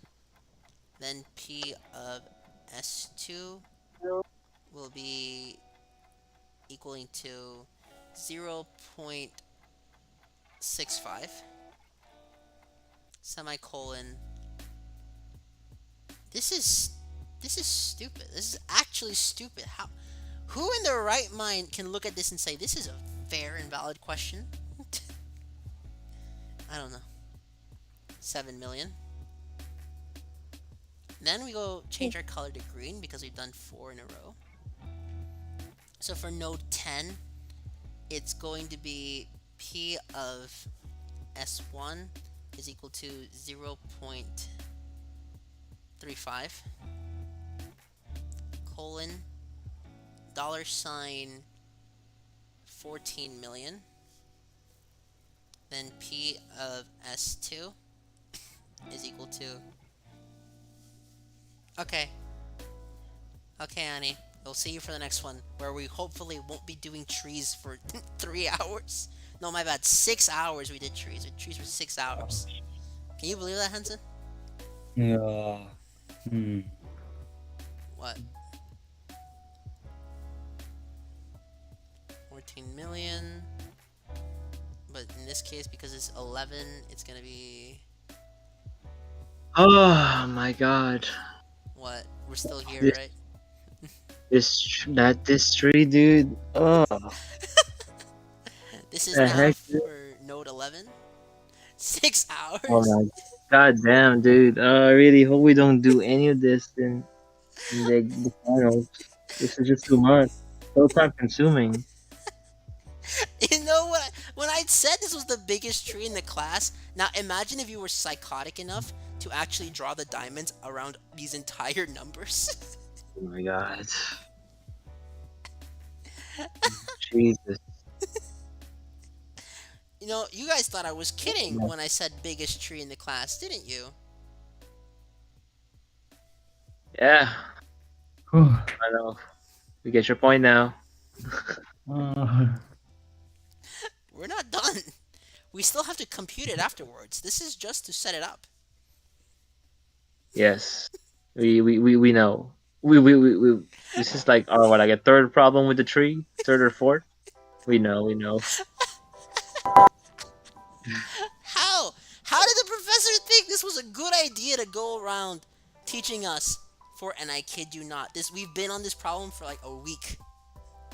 We know. No, we didn't even spend a Jesus. week. No, we spent more than a week on this one problem. It was insane. We spent 2 weeks on it. No wonder. So now we're going to node 12, and I'm just going to write it up here because I have that much hand-eye coordination. So P of S1 is equal to 0.8 colon 8 mil. Then P of S2 is equal to 0.2 colon 7 mil. Then P of S1 is equal to, this is now on node 13 we're at, 0.8 colon 14 mil. Then P of S2 is equal to 0.2 colon 5 mil. And then finally, to separate the 14th node into its own little tier, it's going to be yellow.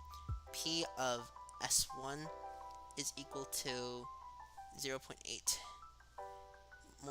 colon 20 mil.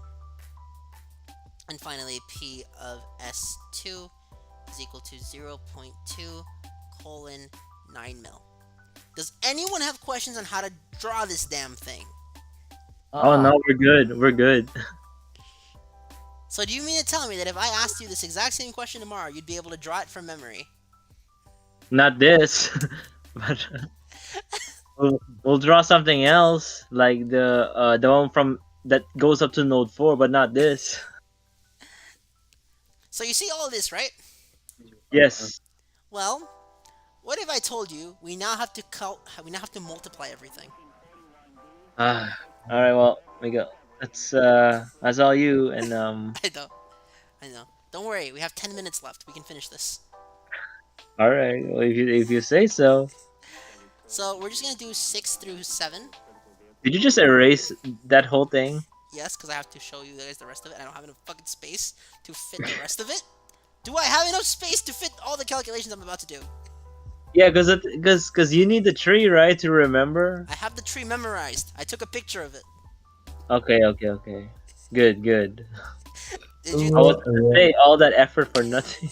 I have the tree. I took a picture of the tree. Don't worry about it. I have the Okay, thing okay. memorized. Okay. Alright, Six just will be E making sure. is equal. I'm about to do this right now, and I could not possibly do this without having the damn tree in front of me. Okay. Okay.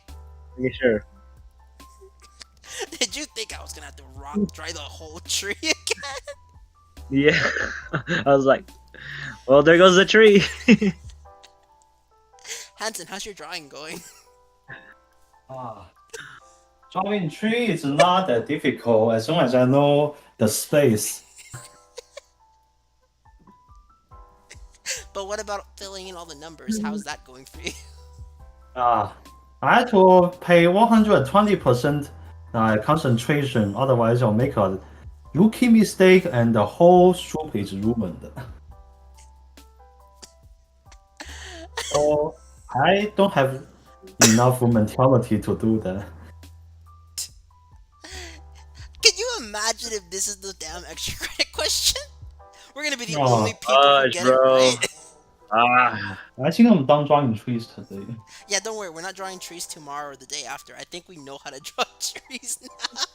Yeah, thank you, Miguel. We know now. Yeah, thank you, Miguel, so much. I know Even you're... seeing you draw is making me painful. I'd rather plant a tree right now. What? You'd rather plant the damn tree. I just want you to know that these 9s are negative.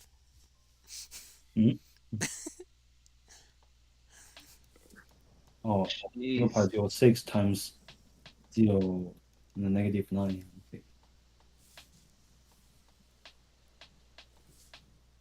9 is gonna be 0.35 multiplied by 8 plus fuck 0.65 multiplied by 7. Yeah. And that'll give us 7.35 m. Then I almost skipped 10. Thank you for catching me. Not a single one of you caught me, by the way. 0.35. I'm just so tired of this tree. Jeez. Remember, we spent 2 Fun. weeks in the lecture doing this, and we're about to do it in 40 minutes. I know, man. No wonder. Oh. What do you mean, no wonder? No, I no wonder, Professor. We took like 2 weeks. Cause wow, this is a lot. So this is actually a real world problem. This is what actual linear programming is. Oh.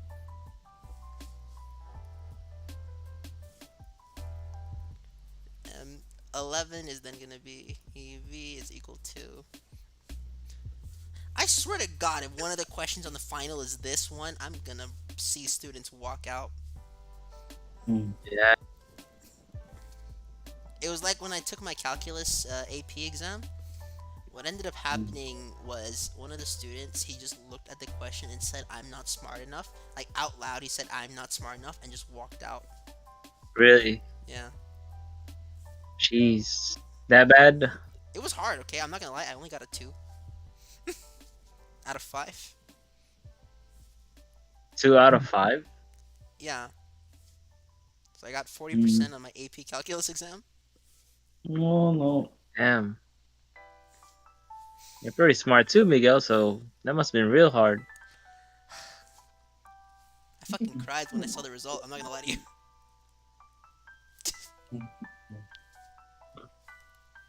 12.2 m. Oops, it should be 7.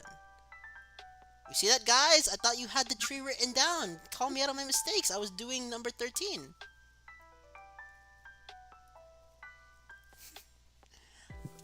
I'm kidding. I'm kidding. You guys are great. I am. You didn't even draw the tree, did you? I am on cruise mode right now, just watching you do your thing. Well, you're gonna have to rewatch this later then. Otherwise, you're not gonna know what to do. Oh, I am good. No, at least just on this problem. Just this probably is the one problem you're not gonna remember how to do. No, it's just too much, dude. Like, My head is spinning. I don't yeah, even dude, 'cause know I'm like, left and right anymore. You guys are probably wondering, how the hell is Miguel doing this so quickly? How the hell is he staying calm throughout all this? Well, you see, when you're an accounting student, this is basic. This is basic. whoa, wait, hold up. So you're an accounting major? Yeah, Oh. this math is basic. Wait, Miguel, you're an accounting major? Yeah. Okay, I didn't know that. Oh, yeah. And that is every Oh. node calculated. So now, what is the optimal decision strategy? Which node? I do like math to do this. Okay. All right, bring out the tree, Miguel. You already know the tree. What's the optimal? The optimal is the last one. No. Optimal? No, Oh, wait, 18.25 hold up. is Is that eight. eight? Is that 18 I see? 18.26. 18.26. There you go. So in other words, node Which is 8. Node 8? is optimal. Yes. Yes! That is the hardest tree problem. Pretty much. However, we now... That is without perfect information. Now let's do it with perfect information. We're not done Okay, yet. so We're not done yet. Yep. yes, I know. We know. There's more to it. God damn it. No fucking wonder we spent 2 weeks on this shit. Honestly. Okay.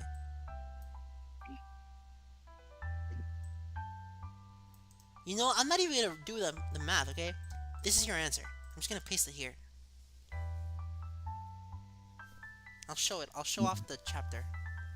So pretty much it goes like this.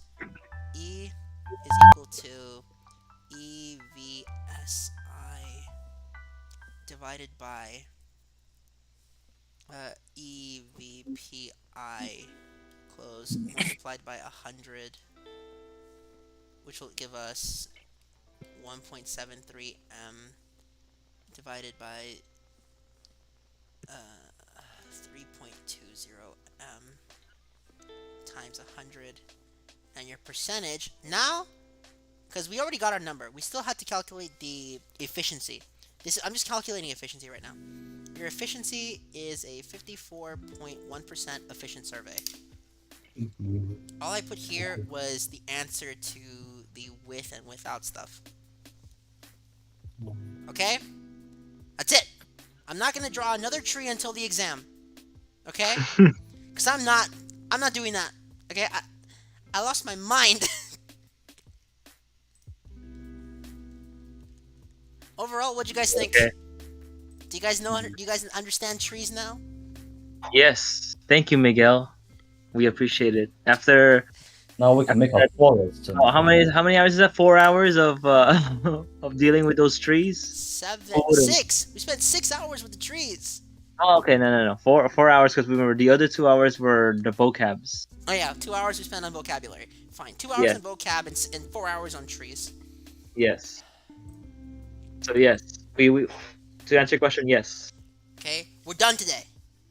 Right? Okay. Okay. Any last questions? Do either of you have? No more trees tomorrow, right? No. I'm gonna expect you have memorized the damn trees. Okay. Hanson. Okay, Miguel. Thank you. Hanson, do you have any Thank you questions? so much. You're a legend. Yes, I'm thank a you. legend? Okay, apparently I fight zombies now. Thanks, Miguel. Yeah. So Hanson, how was the tree? I wanna just build myself to a forest right now. That tree was amazing! I refused to do that extra calculation. I just wanted to show you the efficiency of the survey. Okay, we're done now. Alright. Have a nice day. We can. Alright, Miguel. We What continue. time tomorrow? 12 again, like 12.